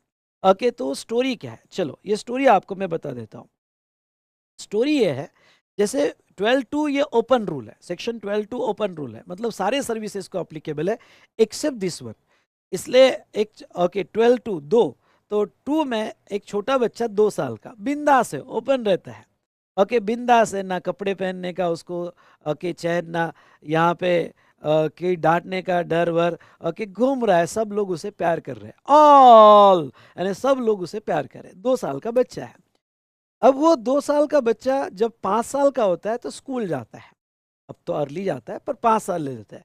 5 साल का स्कूल जाता है, training and performance appraisal service. तो स्टोरी से आप ये 6 सर्विसेज याद कर सकते हो। तो वो स्कूल जाता है। ओके, फिर जब वो 7 साल का होता है तो अपने आप को ऑर्गेनाइज करना सीखता है, कपड़े पहनना सीखता है। ओके, अब टिप टॉप रहना सीखता है। तो वो अपने आप को ऑर्गेनाइज करना सीखता है जब 7 साल का होता है। अभी जो 8 साल का होता है तो उसको साइकिल चाहिए, 8वें साल में साइकिल चाहिए। ओके, तो साइकिल तो ट्रांसपोर्टेशन ऑफ गुड्स। तो ट्रांसपोर्टेशन ऑफ गुड्स ऐसे याद रखेंगे कि वो साइकिल खरीद रहा है। जब 9 साल का होता है तो पीछे किसी को बैठाता है, एडवांस जमाना है। हमारे टाइम तो 15-18 साल के बाद बैठा देते हम, लेकिन अब 9 साल में ही लोग बैठा लेते हैं, पैसेंजर ट्रांसपोर्ट सर्विस। और 13 साल का है तो उसका इंश्योरेंस हम निकाल लेते हैं। तो इन शॉर्ट आप 13, अगर इंश्योरेंस सर्विस देखे तो B2B होगा, तो एक लाइन में खत्म हो जाएगा। और B2C होगा तो location of recipient of service in the records of insurance company. तो ऐसे स्टोरी लाइन में 2 साल का बच्चा बिंदास बच्चा, 5 साल में स्कूल गया, 7 साल में ऑर्गेनाइज करना सीखा, फिर उसने साइकिल खरीदी, ट्रांसपोर्टेशन ऑफ गुड्स, पीछे किसी को बैठाया, पैसेंजर ट्रांसपोर्ट सर्विस, और 13 साल में इंश्योरेंस। ऐसे 6 याद रख लो, बात खत्म हो जाएगी। ये हुई ना बात। उसके बाद में हाँ, अब बचे हुए लेते हैं। अब बचे हुए जो प्लेस ऑफ सप्लाई उसमें B2B B2C आपको डिवाइड नहीं करना है, उसका B2B हो या B2C हो, आपको फिक्स रखना है प्लेस ऑफ सप्लाई। तो ओके हाँ, 12(3) थोड़ा ये इंपॉर्टेंट है, इंस्टीट्यूट इसके ऊपर क्वेश्चन भी पूछती है। Service in relation to immovable property. Okay, अगर आप थोड़ा डेप्थ में पढ़ोगे, मैंने तो यहाँ समराइज करके लिया है, लेकिन आप बुक से डेप्थ में पढ़ोगे तो service in relation to immovable property में ओके कंस्ट्रक्शन हुआ, construction, erection, installation, real estate agent, architect, interior decorator, coordination, बहुत सारी सर्विसेज जो डायरेक्टली इमूवेबल प्रॉपर्टी पे प्लेस होती है। तो जो कनेक्टेड है डायरेक्टली इमूवेबल प्रॉपर्टी से रिलेटेड वो सर्विसेज। उसके बाद में होटल इन गेस्ट हाउस में अकोमोडेशन सर्विसेज दी जा रही है।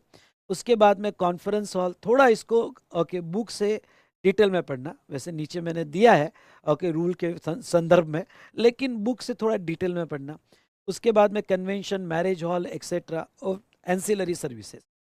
अगर कोई भी सर्विसेज इमूवेबल प्रॉपर्टी की होगी या होटल की सर्विसेज होगी ओके, या फिर हाँ इंक्लूडिंग यहाँ पे boat camp site, boat boat housing boat वगैरह होगी, वेसल ओके हाउस बोट और एनी अदर वेसल और service ancillary to such services, यानी अकोमोडेशन सर्विस बोट में होगी या क्रूज शिप में होगी, वेसल में होगी, तो वो सारे सर्विसेज का प्लेस ऑफ सप्लाई कहाँ फिक्स होगा, जहाँ इमूवेबल प्रॉपर्टी है। समझ लो, लेट्स टेक एग्जांपल, आप construction, erection, installation, renovation, repairs या रियल एस्टेट एजेंट या आर्किटेक्ट, इंटीरियर डेकोरेटर सर्विसेज होगी, या रेंटिंग सर्विस भी होगी, renting of immovable property services होगी।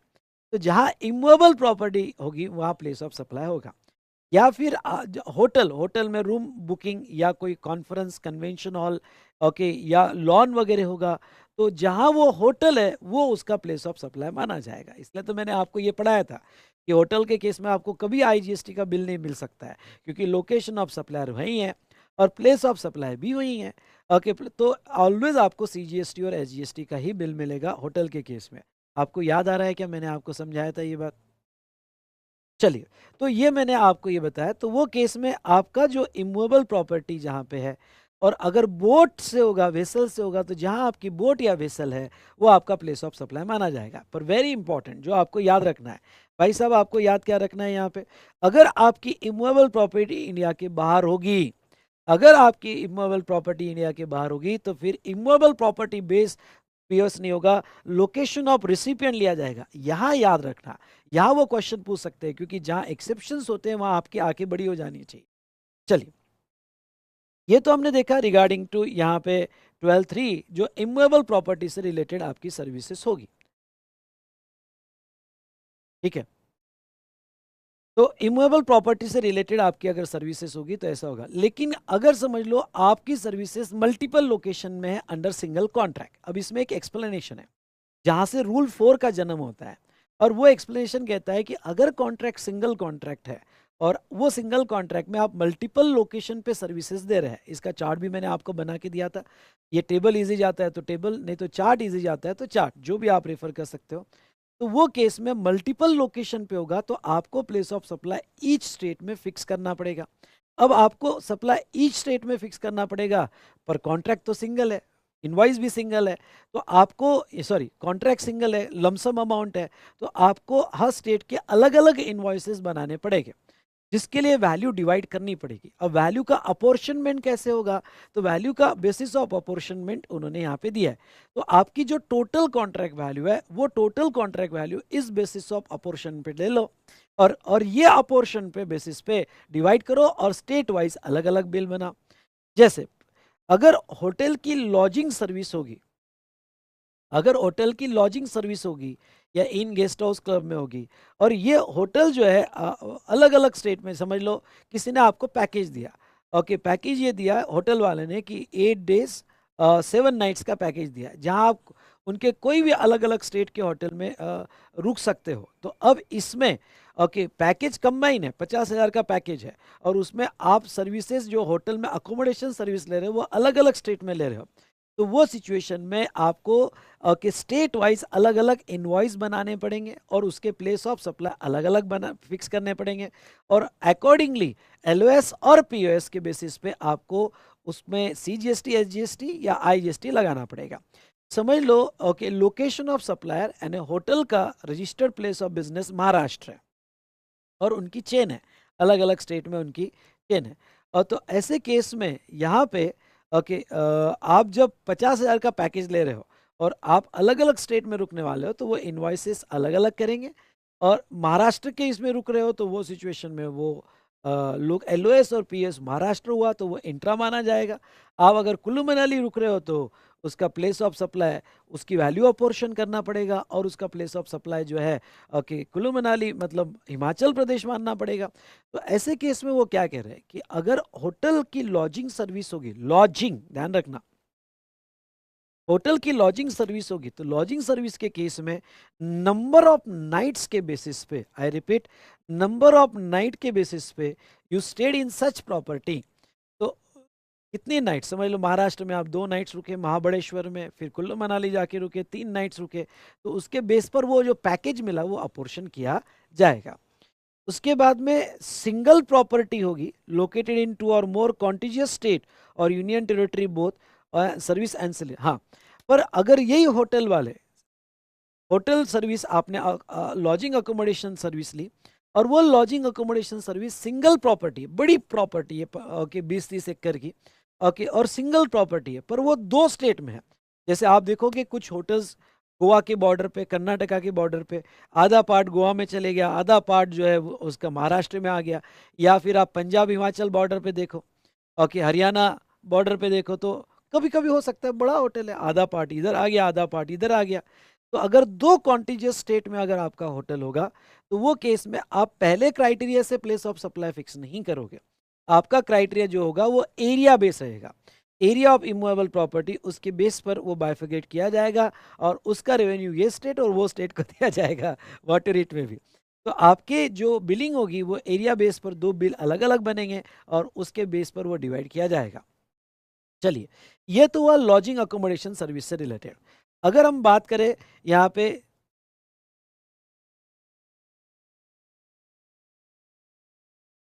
All other service in relation to immovable property including immovable property, बाकी सारी services immovable property area based divide होगी, मतलब बाकी जो भी सेक्शन 12(3) में सर्विसेज बोली है वो इमूवेबल प्रॉपर्टी बेस्ड डिवाइड होगा। और next lodging accommodation of house boat और एनी अदर वेसल होगा।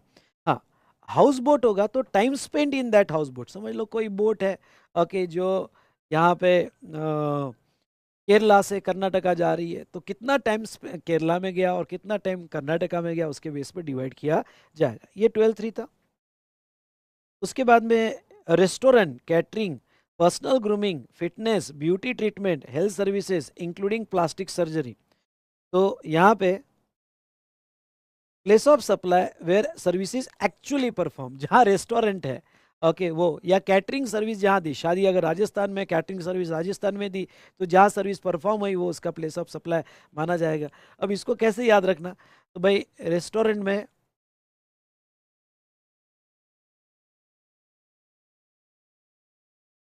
में खाना खाया, कैटरिंग, ओके, मैंने अपने आप को तैयार किया, फिट किया, उसने भी ब्यूटी, वो भी ब्यूटी पार्लर में गई, हाँ ब्यूटी पार्लर में गई, हेल्थ एंड प्लास्टिक सर्जरी, ऐसी कोई मेमोरी टेक्निक बना लेना। पर ये सारे सर्विसेज का प्लेस ऑफ सप्लाई, सर्विस जहाँ एक्चुअली परफॉर्म होगी वो लिया जाएगा। एडमिशन टू इवेंट, ख्याल रहे ऑर्गेनाइजेशन ऑफ इवेंट ऊपर कवर हो जाता है B2B B2C में। एडमिशन टू इवेंट और अम्यूजमेंट पार्क, तो इवेंट जहाँ हेल्ड होगा या पार्क जहाँ पे, वो लिया जाएगा। Service on board a convince, हाँ देखो हमने सेक्शन 10 में क्या देखा था, सेक्शन 10 में हमने ये देखा था कि गुड्स ऑन बोर्ड सप्लाई किया, तो जहां से गुड्स लोड हुआ वो उसका प्लेस ऑफ सप्लाई। ये सर्विस ऑन बोर्ड सप्लाई हुई, ओके सर्विस, कैटरिंग सर्विस है, या जो भी सर्विस आपको प्रोवाइड की ऑन बोर्ड, एंटरटेनमेंट सर्विस है, फ्लाइट में आप मूवी देख रहे हो, ओके रेलवे में कोई सर्विस प्रोवाइड किया, कैटरिंग सर्विस प्रोवाइड किया, या फिर आप क्रूज शिप में बहुत सारी सर्विसेज आपको प्रोवाइड किया, तो फिर सर्विस होगा, तो location of first schedule point of the departure of that conveyance, हाँ यहाँ पे सर्विस होगा, तो सर्विस तो लोड नहीं होती है, वो तो इंटेंजिबल होती है, तो उसका जो फर्स्ट डिपार्चर पॉइंट होगा जर्नी में, जर्नी में उसका जैसा ट्रेन, अब ये समझ लो यहाँ से हावड़ा, पुणे से हावड़ा एक्सप्रेस है, तो पुणे से हावड़ा एक्सप्रेस को 3 दिन लगते होंगे, लेकिन वो जर्नी कंटिन्यूटी थी, और उस कंटिन्यूटी जर्नी में जो उसका फर्स्ट डिपार्चर पॉइंट रहेगा, फर्स्ट डिपार्चर पॉइंट उसका जो है यहाँ पे पुणे था, तो पूरा पूरा जितना पुणे से लेके हावड़ा, ओके इन बिटवीन जो भी सर्विसेज दी जाएगी उस ट्रेन में, सबका प्लेस ऑफ सप्लाई पुणे माना जाएगा। सेम फॉर एयरक्राफ्ट, इंडिगो का एयरक्राफ्ट, ओके सुबह निकला पुणे से, हाँ जर्नी स्टार्ट किया पुणे से दिल्ली, दिल्ली से फिर जयपुर, जयपुर से ओके वापस पुणे, तो ऐसे केस में पुणे से स्टार्ट किया ना जर्नी, तो पुणे से अगर स्टार्ट किया जर्नी, तो उसका प्लेस ऑफ सप्लाई पूरे दिन भर में जो भी उसमें सर्विसेज प्रोवाइड होगी वो पुणे ही मानी जाएगी। उसके बाद में टेलीकॉम सेक्टर की अगर आप देखते हो, तो फिक्स रेंज लाइन होगा, तो जहां इंस्टॉलेशन किया वो लिया जाएगा। पोस्टपेड मोबाइल होगा इंक्लूडिंग इंटरनेट, डीटीएच वगैरह, तो जो रिसिपिएंट का बिलिंग एड्रेस है वो उसका प्लेस ऑफ सप्लाई। अगर उसका बिलिंग एड्रेस हमारे पास अवेलेबल नहीं है, तो लोकेशन ऑफ सप्लायर पर ऐसा हो नहीं सकता। आजकल कोई भी postpaid internet DTH billing address तो नहीं मिलेगा, पर उन्होंने प्रोविजन बनाई है, बिलिंग एड्रेस होगा तो location of recipient. Prepaid mobile होगा, अगर वो प्रीपेड मोबाइल इंटरनेट डीटीएच यानी प्रीपेड सिम कार्ड वगैरह होगा, और वो आप एजेंट के थ्रू बेच रहे हो, मतलब ओके वोडाफोन आइडिया ने ओके यहाँ पे 5,000 सिम कार्ड एजेंट को दे दिए, और एजेंट बेच रहा है जो शॉप्स कीपर होते हैं, तो एड्रेस ऑफ एजेंट और distributor supply final consumer, okay वो प्लेस ऑफ सप्लाई मिला होगा। और अगर आप डायरेक्ट बेच रहे हो, तो लोकेशन ऑफ पेमेंट रिसीव्ड, समझ लो कंपनी के खुद के काउंटर है, तो जहां से पैसा मिला वो प्लेस ऑफ सप्लाई होगा। In other cases location if address available, otherwise location of supply. और प्रीपेड इलेक्ट्रॉनिक पेमेंट होगा तो लोकेशन ऑफ रिसिपिएंट लिया जाएगा। यहाँ रूल 6 है लीज सर्किट लाइन का, वो इतना इंपॉर्टेंट नहीं, पर एक सर्किट सिंगल पॉइंट समझा जाएगा, और उसके बेस पर लीज सर्किट पॉइंट का अपॉर्शनमेंट होगा। उसके बाद में banking and financial sector including stock broking, ये पढ़ के जाना इंपॉर्टेंट है। हाँ banking, financial including stock broking, banking के सारे place of supply including stock broking, stock broker जो आपको ब्रोकरेज लगाता है उसका place of supply. Location of recipient address available in the record of the supply, otherwise location of, हाँ location of recipient if address available, otherwise location of supplier, address नहीं होगा तो।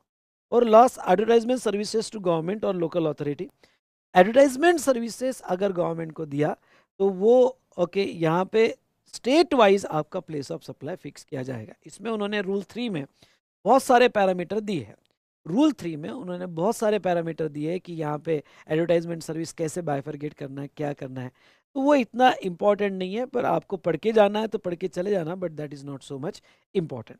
इस तरह से यहाँ हमने ओके सेक्शन 12 का प्लेस ऑफ सप्लाई अलग अलग केस में कैसे फिक्स होता है वो हमने देखा। ठीक है,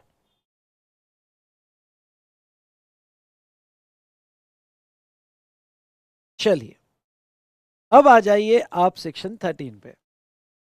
अब आ जाइए आप सेक्शन 13 पे। ठीक है, place of supply.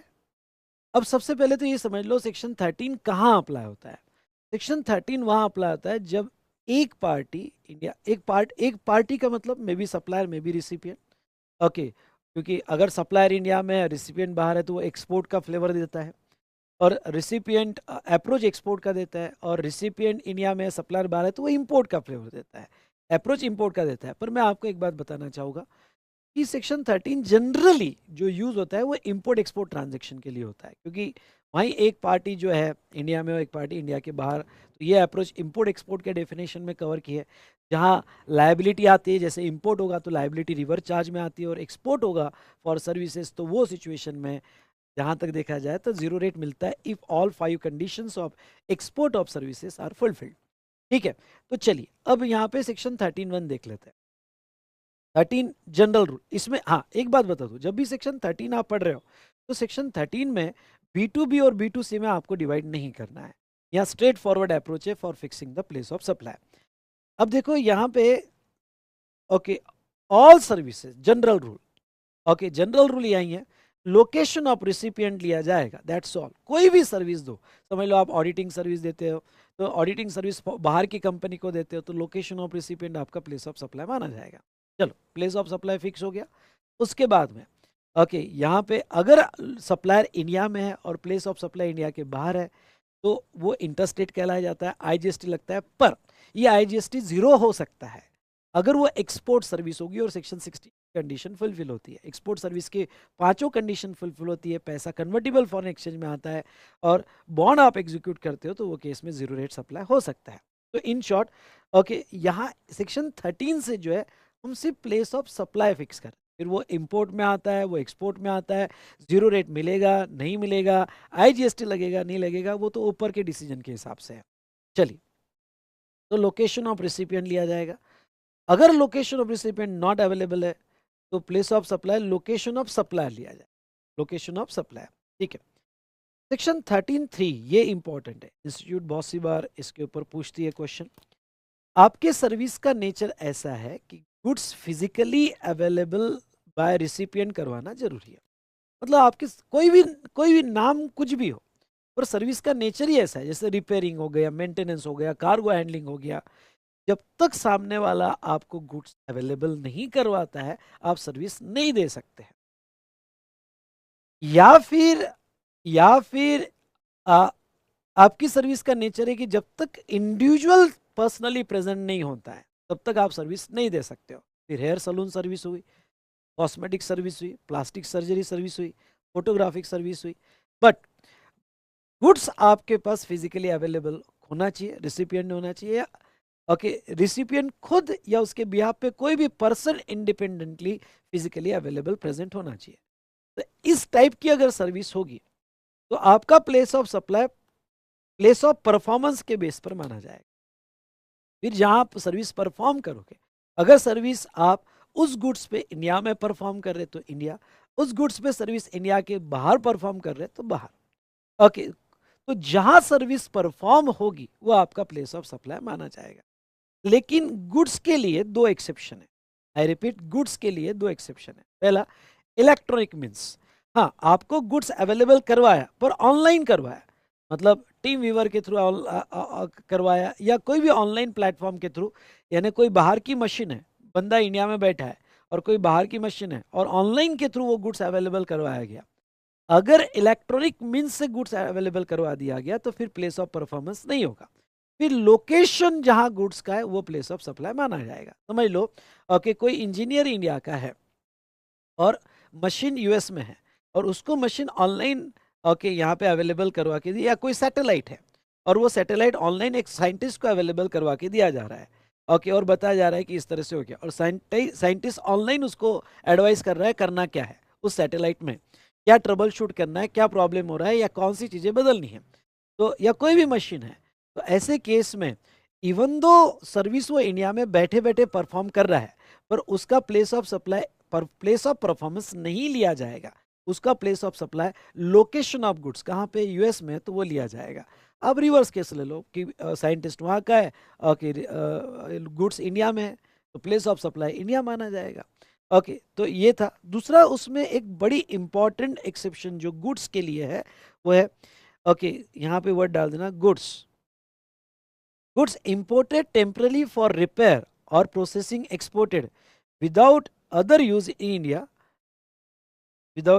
India, then place of supply as per 13(2). लेकिन अगर कोई गुड्स इंडिया में इंपोर्ट हो रहा है रिपेयरिंग जॉब के लिए, कोई गुड्स इंडिया में इंपोर्ट हो रहा है प्रोसेसिंग जॉब के लिए, और वो जॉब होने के बाद एक्सपोर्ट हो रहा है विदाउट अदर यूज, उसका दूसरा कोई यूज इंडिया में नहीं हो रहा है, बहुत इंपॉर्टेंट है, उसका दूसरा यूज इंडिया में कुछ भी नहीं हो रहा है, ओके, और वो रिपेयर प्रोसेसिंग होने के बाद एक्सपोर्ट हो रहा है, तो वो अगर रिपेयर प्रोसेसिंग होने के बाद एक्सपोर्ट हो रहा है तो उसका प्लेस ऑफ सप्लाई 13(2) से लोकेशन ऑफ रिसिपिएंट, यानी तुम्हारी रिसिपिएंट सर्विस बाहर वाला ले रहा होगा, इवन दो रिपेयर इंडिया में हुआ है, इवन दो प्रोसेसिंग इंडिया में हुआ है, ओके, लेकिन लोकेशन ऑफ रिसिपिएंट का है बाहर, तो आपका place of supply performance base नहीं होगा, लोकेशन ऑफ रिसिपिएंट के बेस पर होगा, लोकेशन ऑफ रिसिपिएंट के बेस पर होगा। आई hope you understood what I am saying, ठीक है, तो लोकेशन ऑफ रिसिपिएंट माना जाएगा। लेकिन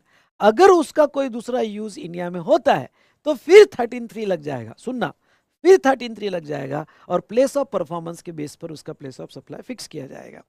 चलिए, अब ये तो हुआ 13(3), लेकिन अगर सर्विस मल्टीपल लोकेशंस पे होगी और सिंगल कॉन्ट्रैक्ट होगा, यानी जो आपको गुड्स मिला उसके ऊपर आपको रिपेयरिंग सर्विस देना है, उसका एएमसी आपने लिया, ओके, और मल्टीपल लोकेशन पे लिया। For example metro project India में चालू है, और मेट्रो प्रोजेक्ट के लिए महाराष्ट्र में भी चालू है, तो मेट्रो प्रोजेक्ट राजस्थान में भी चालू है, तो मेट्रो प्रोजेक्ट गुजरात में चालू है, तो पर ये तीनों मेट्रो प्रोजेक्ट का कॉन्ट्रैक्ट एक जापान की कंपनी ने लिया हुआ है। तो एक पार्टी इंडिया में है जो यहाँ पे एडवाइस कंसल्टेंसी इस प्रोजेक्ट से रिलेटेड दे रही है, और रिसिपिएंट इंडियन गवर्नमेंट है या इंडियन मेट्रो होगी, ओके, जो यहाँ पे सर्विस ले रही है। लेकिन अब समझ लो, ओके, जो मेट्रो के लिए मशीनरीज यूज हो रही है उसका भी मेंटेनेंस कोई जापान की हाँ, हाँ, समझ लो, अब बाहर से इंडिया में सर्विस आ रही है, अब इन मशीन का मेंटेनेंस कॉन्ट्रैक्ट इंडियन एक कंपनी को मिला है, और वो जापान की कंपनी ने दिया है कि चलो, क्योंकि जापान की कंपनी को टर्न की मिला, उन्होंने यहाँ के मशीनरी का मेंटेनेंस इंडियन कंपनी को दिया। तो अब बात करते हैं कि इंडियन कंपनी को मशीनरी का मेंटेनेंस मिला हुआ है, और यहाँ पे इंडियन कंपनी वो जापान के कंपनी को सर्विस दे रही है, जापान के कंपनी को सर्विस दे रही है, ठीक है, मेंटेनेंस ऑफ द मशीन। अब वो जो मेंटेनेंस एएमसी लिया है, उन्होंने महाराष्ट्र में जो मशीनरी है वो भी लिया है, राजस्थान में वो भी लिया है, या समझ लो कोई अदर स्टेट में दिल्ली में वो भी लिया है, मल्टीपल लोकेशन पे मशीनरी है जिसका मेंटेनेंस कॉन्ट्रैक्ट लिया हुआ है, ओके, और वो सिंगल कॉन्ट्रैक्ट है। ऐसे केस में वो क्या कहते हैं, जब आप मल्टीपल कॉन्ट्रैक्ट मल्टीपल स्टेट में सर्विसेज दे रहे हो तो आपको ई स्टेट वाइज फिक्स करना पड़ेगा, और आपको वो अपोर्शन करना पड़ेगा। तो वो क्या कहते हैं, देखो, services supplied to same goods, अगर गुड्स सेम होगा, समझ लो कोई एक मशीन है महाराष्ट्र में यूज होगी, फिर वही राजस्थान में जा रही है, वही दिल्ली में जा रही है, मशीन सेम होगी, तो फिर आप जो आपका सिंगल कॉन्ट्रैक्ट होगा वो डिवाइड करोगे इन अ वैल्यू, वो इक्वली डिवाइड करोगे। समझ लो आपका कॉन्ट्रैक्ट हुआ है यहाँ पे $50,000 का, और 3 स्टेट में आप सर्विस दे रहे हो और सेम मशीन पे दे रहे हो, सेम गुड्स पे दे रहे हो, तो डिवाइडेड बाय 3 होगा, ओके, 4 स्टेट हो गए तो डिवाइडेड बाय 4 स्टेट होगा। लेकिन अगर आप डिफरेंट गुड्स पे दे रहे हो, ध्यान से सुनना, ये वाला पॉइंट इंपॉर्टेंट है, अगर आप अपनी सर्विसेज जो है डिफरेंट गुड्स पे दे रहे हो अलग अलग स्टेट में अंडर सिंगल कॉन्ट्रैक्ट, तो फिर जो मशीन पे आपने सर्विस दी उसकी इनवॉइस वैल्यू पे, यानी जो गुड्स पे आप सर्विस दे रहे हो, ओके, उसकी क्या इनवॉइस वैल्यू है वो आपको लेना पड़ेगा, और उसके इनवॉइस वैल्यू के रेशियो में आपको डिवाइड करना पड़ेगा। और अगर इंडिविजुअल पे आप सर्विस दे रहे हो तो जनरली एक्सेप्टेड अकाउंटिंग प्रिंसिपल के बेस पर डिवाइड करना पड़ेगा। तो ये था 13.3, थोड़ा रेगुलर बुक से भी अच्छे से पढ़ के जाना। ओके, अच्छे से पढ़ के जाना, इसके ऊपर क्वेश्चन आ सकता है। फिर लेते हैं 13.4। 13.4 जो है बेटा, यहाँ पे इमूवेबल प्रॉपर्टी रिलेटेड सर्विसेज, मतलब construction, erection, installation, renting, architect, interior decorator, जो भी इमूवेबल प्रॉपर्टी रिलेटेड सर्विसेज होगी। तो place where immovable property located और intended to be located, principal वही है जो सेक्शन 12 में हमने देखे थे। जहाँ इमूवेबल प्रॉपर्टी होगी वो प्लेस ऑफ सप्लाई फिक्स होगा। हाँ, यहाँ पे अगर single contract for multiple location होगा तो आप रूल, यहाँ 8 होता है और 8 कहता है कि रूल 4 जो हमने पढ़ाया था वही लो, मतलब अगर अकोमोडेशन सर्विस होगी तो नाइट के बेस पर, बाकी एरिया के बेस पर, बोट होगा तो टाइम स्पेंड के बेसिस पे आपको डिवाइड करना पड़ेगा। उसके बाद में यहाँ पे दोनों कंबाइन है, एडमिशन और organisation to the event including ancillary services. मतलब सेक्शन 12 में ऑर्गेनाइजेशन अलग था, और देखो ये दोनों टेबल आजू बाजू में होने की वजह से आपको बहुत ईजी जाएगा, बहुत ही ईजी जाएगा, याद रखना। बहुत ही अच्छा समराइज करके मैंने दिया है, और आपको अच्छा लगे तो लाइक जरूर कीजिएगा और अपनी कमेंट जरूर दीजिएगा, ठीक है। तो यहाँ पे एडमिशन और organisation of event including ancillary service, the place where event actually held, वो लिया जाएगा, और वो मल्टीपल लोकेशन पे होगा तो रूल 5 गैप के बेसिस पे डिवाइड होगा। उसके बाद में यहाँ पे हाँ 13.6 कहता है कि अगर आपका मल्टीपल टैक्सेबल टेरिटरी में सर्विस होगा और उसमें उसमें इंडिया एक टैक्सेबल टेरिटरी होगी तो आपका पूरा कॉन्ट्रैक्ट इंडिया में माना जाएगा। हाँ, वेरी इंपॉर्टेंट।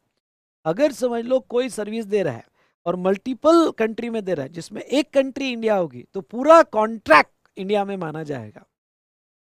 और मल्टीपल स्टेट में होगा तो मैंने आपको ऊपर ही रूल बता दिए, मल्टीपल स्टेट में होगा तो आपको ईच स्टेट में फिक्स करना पड़ेगा और उसकी वैल्यू दिए गए रूल के हिसाब से आपको अपोर्शन करनी पड़ेगी। उसके बाद में 13.8, हाँ ये इंस्टीट्यूट का फेवरेट एरिया है। 13.8 पे तो मैं आपको अभी पढ़ाने वाला हूँ, लेकिन मैं आपको ये कहूँगा कि ये एग्जाम के लिए अच्छे से पढ़ के जाना रेगुलर बुक में से, इसके सारे क्लैरिफिकेशंस, इसके सारे प्रोविजन अच्छे से पढ़ के जाना। यहाँ तो हम सिर्फ ब्रशअप कर सकते हैं, पर रेगुलर बुक में से अच्छे से पढ़ के जाना। Supply by bank, FI, NBFC to account holder, मतलब अगर बैंक, एफआई, एनबीएफसी को अकाउंट होल्डर को सर्विस दे रही होगी, नो डाउट एक पार्टी इंडिया में एक पार्टी इंडिया के बाहर है, मतलब क्या कि बैंक इंडिया की होगी, पार्टी इंडिया के बाहर है और उसका अकाउंट इंडिया में है, और अकाउंट होल्डर को सर्विस दे रही होगी तो location of supplier of service माना जाएगा। या बैंक बाहर की होगी, आप इंडिया में होगे और आप अकाउंट होल्डर हो, चाइना के बैंक में आपका अकाउंट है, तो जहां बैंक है वहां उसका प्लेस ऑफ सप्लाई माना जाएगा। लेकिन ख्याल रहे अकाउंट होल्डर को दिया तो ही 13 है सर, अगर नॉन अकाउंट होल्डर को दिया तो 12 और 13.2 लगा देना। 13.2 लोकेशन ऑफ रिसिपिएंट के बेस पर होगा, अकाउंट होल्डर को दिया तो लोकेशन ऑफ सप्लायर के बेस पे होगा। दूसरा, इंटरमीडियरी सर्विसेज, हाँ यही बहुत इंपॉर्टेंट। इंटरमीडियरी सर्विसेज के कॉन्सेप्ट को समझ लो और इससे रिलेटेड सारे क्लैरिफिकेशन पढ़ लेना, अच्छे से पढ़ के जाना मैं कह रहा हूँ, और अभी क्लास के बाद ही पढ़ लेना तो आपका अभी फटाफट हो जाएगा। अगर इंटरमीडियरी सर्विसेज है मतलब कोई ब्रोकर है, कंसल्टेंट है, जो दो पार्टी का जो गुड्स का कॉन्ट्रैक्ट है उसमें वो ब्रोकर, कंसल्टेंट या एनी पर्सन फैसिलिटेट कर रहा है या अरेंज कर रहा है डील को, या दो सर्विसेज के कॉन्ट्रैक्ट को फैसिलिटेट या अरेंज कर रहा है, या ओके शेयर ब्रोकिंग के ट्रांजेक्शन को अरेंज कर रहा है। हाँ, शेयर ब्रोकिंग इधर आता है इंटरमीडियरी सर्विसेज में, यहाँ पे 13 की बात होगी तो इंटरमीडियरी सर्विस में आता है। तो लोकेशन ऑफ सप्लाई, जहां का एजेंट है, जहां का ब्रोकर है, जहां का स्टॉक ब्रोकर है वो लिया जाएगा, पर वो इंटरमीडियरी सर्विसेज में वो सर्विस नहीं आएगी जो you provides on is your own account, जो आप अपने ओन अकाउंट पे प्रोवाइड करते हो, मतलब वो इंटरमीडियरी नहीं, वो आपकी ओके अलग से स्पेशल सर्विस है। फॉर एग्जाम्पल एक फॉरेन कंपनी थी जिन्होंने एक गेम ऐप डेवलप किया था, और वो गेम ऐप जो है इंडिया में लॉन्च किया था। अब वो जो है इंडिया में बच्चों को सब्सक्रिप्शन पे गेम खेलने दे रहे हैं, लेकिन उसका पैसा जो है ओके वो पैसा रुपीस में ले रहा है, तो उन्होंने एक कैश मैनेजमेंट कंपनी अपॉइंट किया जो पैसा रुपीस में लेगी और उनको फॉरेन करेंसी में कन्वर्ट करके देगी। तो क्या हुआ कि वो जो कंपनी थी कैश मैनेजमेंट कंपनी कि जो इंडिया से पैसा रुपीस में ले रही है और यहाँ पे फॉरेन करेंसी में कन्वर्ट करके दे रही है, डिपार्टमेंट ने कहा कि वो इंटरमीडियरी है। उन्होंने कहा कैसे इंटरमीडियरी है? भाई सप्लायर और रिसिपिएंट से हमारा कोई नाता ही नहीं है। बच्चे ओके इंडिया में गेम खेलने वाले हम थोड़ी दोनों को अरेंज करके दे रहे हैं। हम थोड़ी सप्लायर और खेलने वाले को अरेंज कर खेलो खेलो और हमें कमीशन दो, नहीं। हमारा service on is own account है, हमारी खुद की सर्विस है। दोनों में इंटरमीडिएट सर्विस का सवाल ही नहीं आता है। तो ऐसे केस में हमारा place of supply location of supplier के बेस पे नहीं होगा, 12(2) से फिक्स होगा, यानी लोकेशन ऑफ रेसिपिएंट के बेस पे फिक्स होगा। नेक्स्ट यहाँ पे 13 ओके नेक्स्ट है, सॉरी 13(8) में hiring all means of transport including yacht up to 1 month other than vessel और एयरक्राफ्ट। कोई भी मीन्स ऑफ ट्रांसपोर्ट रेंट पे दिया गया, फिरंगियों को दिया गया, टूरिस्ट को दिया गया इंडिया में, या आप वहां गए और आपको रेंट पे दिया गया, इंक्लूडिंग याच, और उसका पीरियड 1 मंथ तक होगा रेंटिंग का, तो place of supply location of supplier पे होगा। अब समझ लो कोई फॉरेन टूरिस्ट इंडिया में आ रहा है और उनको आपने रेंट पे बस दी, याच दी, या कोई भी कन्वेंस दिया होगा आपने उनको रेंट पे और 1 मंथ तक दिया होगा, तो उसका place of supply location of supplier जो इंडिया में रहने वाला वो देगा। या आप बाहर जाते हो और उसने दिया तो लोकेशन ऑफ सप्लायर पे होगा। अदर देन वेसल और एयरक्राफ्ट, हाँ, लेकिन अगर आपने शिप रेंट पे दिया, एयरक्राफ्ट रेंट पे दिया, तो उसको ये रूल अप्लीकेबल नहीं है। अब ये रूल अप्लीकेबल नहीं है मतलब 13(2) अप्लीकेबल है, जनरल रूल अप्लीकेबल है। या आपका पीरियड 1 मंथ से ज्यादा होगा तो 13(2) से आपका प्लेस ऑफ सप्लाई फिक्स किया जाएगा। फिर 13(9) में ध्यान से सुनिएगा, transport of goods other than mail और कुरियर, ये इन्होंने रिमूव कर दिया। And very very important for your exam, very very important for your exam. मतलब अगर एक पार्टी इंडिया में है और एक पार्टी इंडिया के बाहर है और सर्विस है transportation of goods other than mail और कुरियर, ओके, तो अब ये जो है इसका ये डिलीट कर दिया है। मतलब सर्कुलर कहता है इसका प्लेस ऑफ सप्लाई 13(2) से फिक्स होगा, 13(3) से नहीं, 13(2) जनरल रूल से फिक्स होगा इंक्लूडिंग मेल एंड कुरियर। तो इस बार इसके ऊपर क्वेश्चन पूछा जा सकता है, ट्रांसपोर्टेशन ऑफ गुड जिसमें एक पार्टी इंडिया में है और एक पार्टी इंडिया के बाहर है, तो उसका प्लेस ऑफ सप्लाई अब 13(9) से फिक्स नहीं करना है, उसका प्लेस ऑफ सप्लाई आपको सेक्शन 13(2) से फिक्स करना है। ठीक है, और सीबीएसई ने तो ये भी क्लियर कर दिया 13(3) से भी फिक्स नहीं होगा, 13(2) से ही फिक्स होगा। उसके बाद में पैसेंजर ट्रांसपोर्ट सर्विस, जहां से पैसेंजर एम्बार्क हुआ for continuous journey, on board service similar है, first schedule point of the departure of the conveyance. हाँ, OIDAR सर्विस होगी तो लोकेशन ऑफ रिसिपिएंट लिया जाएगा। हाँ, ये ध्यान रखना, हम आगे ये रेफर करेंगे। OIDAR सर्विस होगी तो लोकेशन ऑफ रिसिपिएंट लिया जाएगा। और बाद में 13(3) में रिसर्च सर्विस होगी, रिपेयर मेंटेनेंस सर्विस होगी ऑफ एयरक्राफ्ट, शिप और एयरक्राफ्ट। तो नोटिफाइड केस में यहाँ पे ओके लोकेशन ऑफ रिसिपिएंट लिया जाएगा। तो OIDAR सर्विसेज यहाँ पे देखो इन्होंने कहा लोकेशन ऑफ रिसिपिएंट। इस तरह से सेक्शन 13 आपको याद रखना है। उसके बाद में जीरो रेटेड सप्लाई में इस बार एक अमेंडमेंट हुई है जो आपको अच्छे से करके जाना है और मैंने अमेंडमेंट में अच्छे से, पहली बात तो कह दूं सेक्शन 16 के हिसाब से जीरो रेटेड सप्लाई किसको बोला जाता है? जीरो रेटेड सप्लाई, यहाँ पे ध्यान सुनिएगा, अगर आप गुड्स और सर्विस एक्सपोर्ट कर रहे हो जीरो रेटेड सप्लाई में आएगा। और एक अमेंडमेंट ये हुई है कि आप गुड्स और सर्विस SEZ को सप्लाई कर रहे हो, supply to SEZ for authorise operation. हाँ, ऑथराइज ऑपरेशन के लिए SEZ डेवलपर और SEZ यूनिट को सप्लाई कर रहे हो तो जीरो रेटेड माना जाएगा। अगर जीरो रेटेड होता है तो पहला आपको ITC मिलते हैं, you can avail the ITC, और ITC अगर यूज नहीं हो पाए तो उसके रिफंड में मिलते हैं। और एक बहुत बहुत इंपॉर्टेंट बात आपको ये याद रखना है कि अगर आपका सप्लाई एग्जम्प्ट होगा और वो जीरो रेट में आता होगा तो फिर वो एग्जम्प्ट नहीं बोला जाएगा। ओके, ये मैंने रिफंड चैप्टर में भी पढ़ाया था, अगर आपने देखा होगा तो फिर वो एग्जम्प्ट नहीं बोला जाएगा। ओके, वो सप्लाई फिर जीरो रेट में आ जाता है और उसके भी ITC आपको मिलते हैं। हाँ, लेकिन ब्लॉक क्रेडिट वाला होगा तो आपको ITC नहीं मिलेंगे। इस बार चेंज क्या हुआ मैं आपको बताता हूं। पहले क्या था, अंडर बॉन्ड और विदाउट बॉन्ड ये सबको अवेलेबल था स्कीम, लेकिन अब जो है अंडर बॉन्ड या LUT वाली स्कीम जहां पे हाँ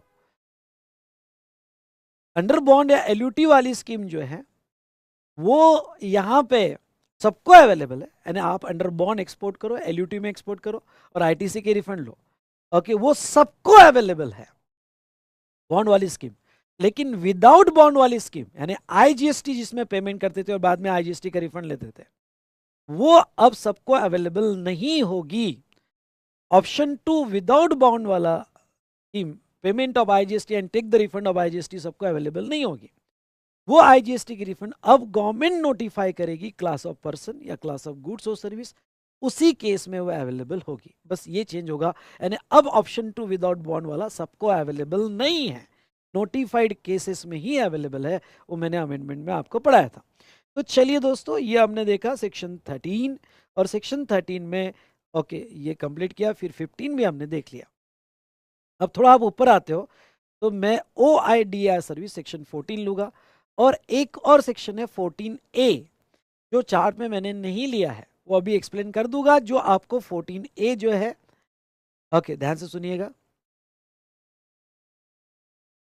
चलो पहले मैं 14 कवर कर लेता हूँ, पहले मैं 14 कवर कर लेता हूँ। Online information database access retrieval services, OIDAR services. पहले तो डेफिनेशन में एक अमेंडमेंट हुई और वो डेफिनेशन में अमेंडमेंट जो हुई उससे स्कोप बहुत बढ़ गया बेटा। ओके वो क्या हुई? OIDR whose delivery is mediated by information technology, ठीक है, over the internet or electronic network, the nature of which is rendered as their supply, essentially automated निकाल दिया उन्होंने, and minimum human interference निकाल दिया, and impossible to ensure the absence of information technology। और उन्होंने example दी OIDR services के। पहले क्या था, OIDR सर्विसेज उसको ही बोला जाता था जहां ऑटोमेटेड है, सब कुछ ऑनलाइन है, cloud services, online payment, online access, सभी म्यूजिक मूवी सब ने ओके गेम ऑनलाइन एक्सेस है, जिसमें मिनिमम इंटरफेरेंस ह्यूमन इंटरफेरेंस है।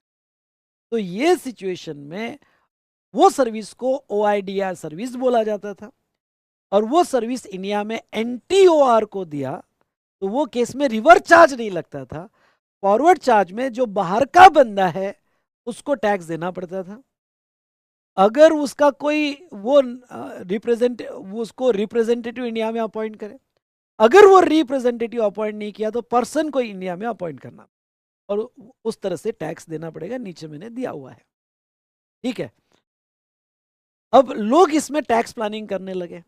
लोग क्या करने लगे कि भाई OIDR तभी बोला जाएगा जब कंप्लीटली ऑटोमेटेड है, मिनिमम ह्यूमन इंटरफेरेंस है। तो उन्होंने अपने सर्विस के नेचर बदल दिए, थोड़ा ह्यूमन इंटरफेरेंस डाल दिया, सो दैट कि वो OIDR में ना आए, और OIDR में ना आए तो फॉरवर्ड चार्ज में ना आए, वो रिवर्स चार्ज में चले जाए। मतलब OIDR में ना आए, फॉरवर्ड चार्ज में ना आए, और वो ओके OIDR में नहीं आता है, सुनना मेरी बात, अगर वो OIDR में नहीं आता है, क्यों? क्योंकि ह्यूमन इंटरफेरेंस है और इंडिया में वो इंडिविजुअल को दिया गया, other than for business, movie है उसके बाद में गेम है, तो वहां एग्जम्पशन मिल जाए। हाँ एग्जम्पशन मैंने पढ़ाया हुआ था, अगर एग्जम्पशन याद आता हो तो एग्जम्पशन का एक्सेप्शन है कि अगर OIDR सर्विसेज प्रोवाइड करे NTOR को तो उसको एग्जम्पशन नहीं मिलता है, लेकिन कोई भी सर्विस अगर इंडिविजुअल लेता है अदर देन फॉर बिजनेस तो एग्जम्पशन। अब सर्विस OIDR होगी तो एग्जम्पशन नहीं मिलता है। इन्होंने OIDR होने के लिए क्या था, कंप्लीट ऑटोमेशन। इन्होंने ऑटोमेशन, बहुत लोग प्लानिंग करने लगे, ऑटोमेशन निकाल दिया, और ऑटोमेशन निकाल दिया तो OIDR से बाहर चले गए, एग्जम्पशन मिल गया। तो उन्होंने इस प्लानिंग की वजह से गवर्नमेंट ने एक अमेंडमेंट की, और गवर्नमेंट ने क्या अमेंडमेंट की कि ये ऑटोमेशन वाला कॉन्सेप्ट ही निकाल दिया। मतलब अब कोई भी ऑनलाइन डेटाबेस इंफॉर्मेशन सर्विसेज बाहर से लिया गया, बाहर लिया गया, और NTOR ने लिया, यानी नॉन टैक्सेबल ऑनलाइन रेसिपिएंट ने सर्विस लिया, फिर उसमें ह्यूमन इंटरफेरेंस हो या ना हो, वो सर्विस जो है OIDR में आ जाएगी, उसका place of supply location of recipient माना जाएगा, और सप्लायर को इंडिया में टैक्स देना पड़ेगा अगर NTOR को दिया हो। और पैरेलली NTOR की भी डेफिनेशन चेंज कर दी, और NTOR non taxable online recipient means any unregistered person receiving OIDR service located in a taxable territory. और ख्याल रहे, अब एनी अनरजिस्टर्ड पर्सन कह दिया है ना, वो गवर्नमेंट वगैरह सब हटा दिया उन्होंने, इंडिविजुअल गवर्नमेंट वर्ड डाल दिया, एनी अनरजिस्टर्ड पर्सन, फिर उसमें गवर्नमेंट आ गया, कोई भी आ गया, ओके कंपनी आ गई जो अनरजिस्टर्ड होगी, या फिर पार्टनरशिप फॉर्म आ गई, पहले इंडिविजुअल गवर्नमेंट ही था, अब ऐसा नहीं है, एनी अनरजिस्टर्ड पर्सन कवर कर लिया। और unregistered person include person registered only for TDS, अगर कोई गवर्नमेंट टीडीएस के लिए भी रजिस्टर्ड होता है ओनली, तो वो भी अनरजिस्टर्ड माना। तो स्कोप उन्होंने बढ़ा दिया, यहाँ पे कोई भी अनरजिस्टर्ड पर्सन ले लिया, ठीक है। तो ये था ओआईडीआर सर्विस से रिलेटेड। ओके, और हमने ये देखा कि अब अगर इसका मतलब क्या हुआ कि अगर ओआईडीआर सर्विसेज एनटीओआर को दिया तो फॉरवर्ड चार्ज में वो या उसका रिप्रेजेंटेटिव टैक्स देगा। हाँ, ओआईडीआर सर्विसेज अगर रजिस्टर्ड को दिया, यानी वो एनटीओआर नहीं है, रजिस्टर्ड को दिया, तो वो केस में रिवर्स चार्ज लगेगा, वो केस में रिवर्स चार्ज लगेगा अगर वो रजिस्टर्ड को दिया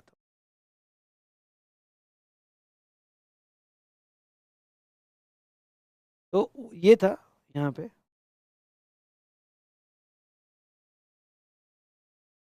अदर देन एनटीओआर कर दो यहाँ पे, अदर देन एनटीओआर, तो वो केस में रिवर्स चार्ज लगेगा, ठीक है। तो इस तरह से 14 हमने देखा।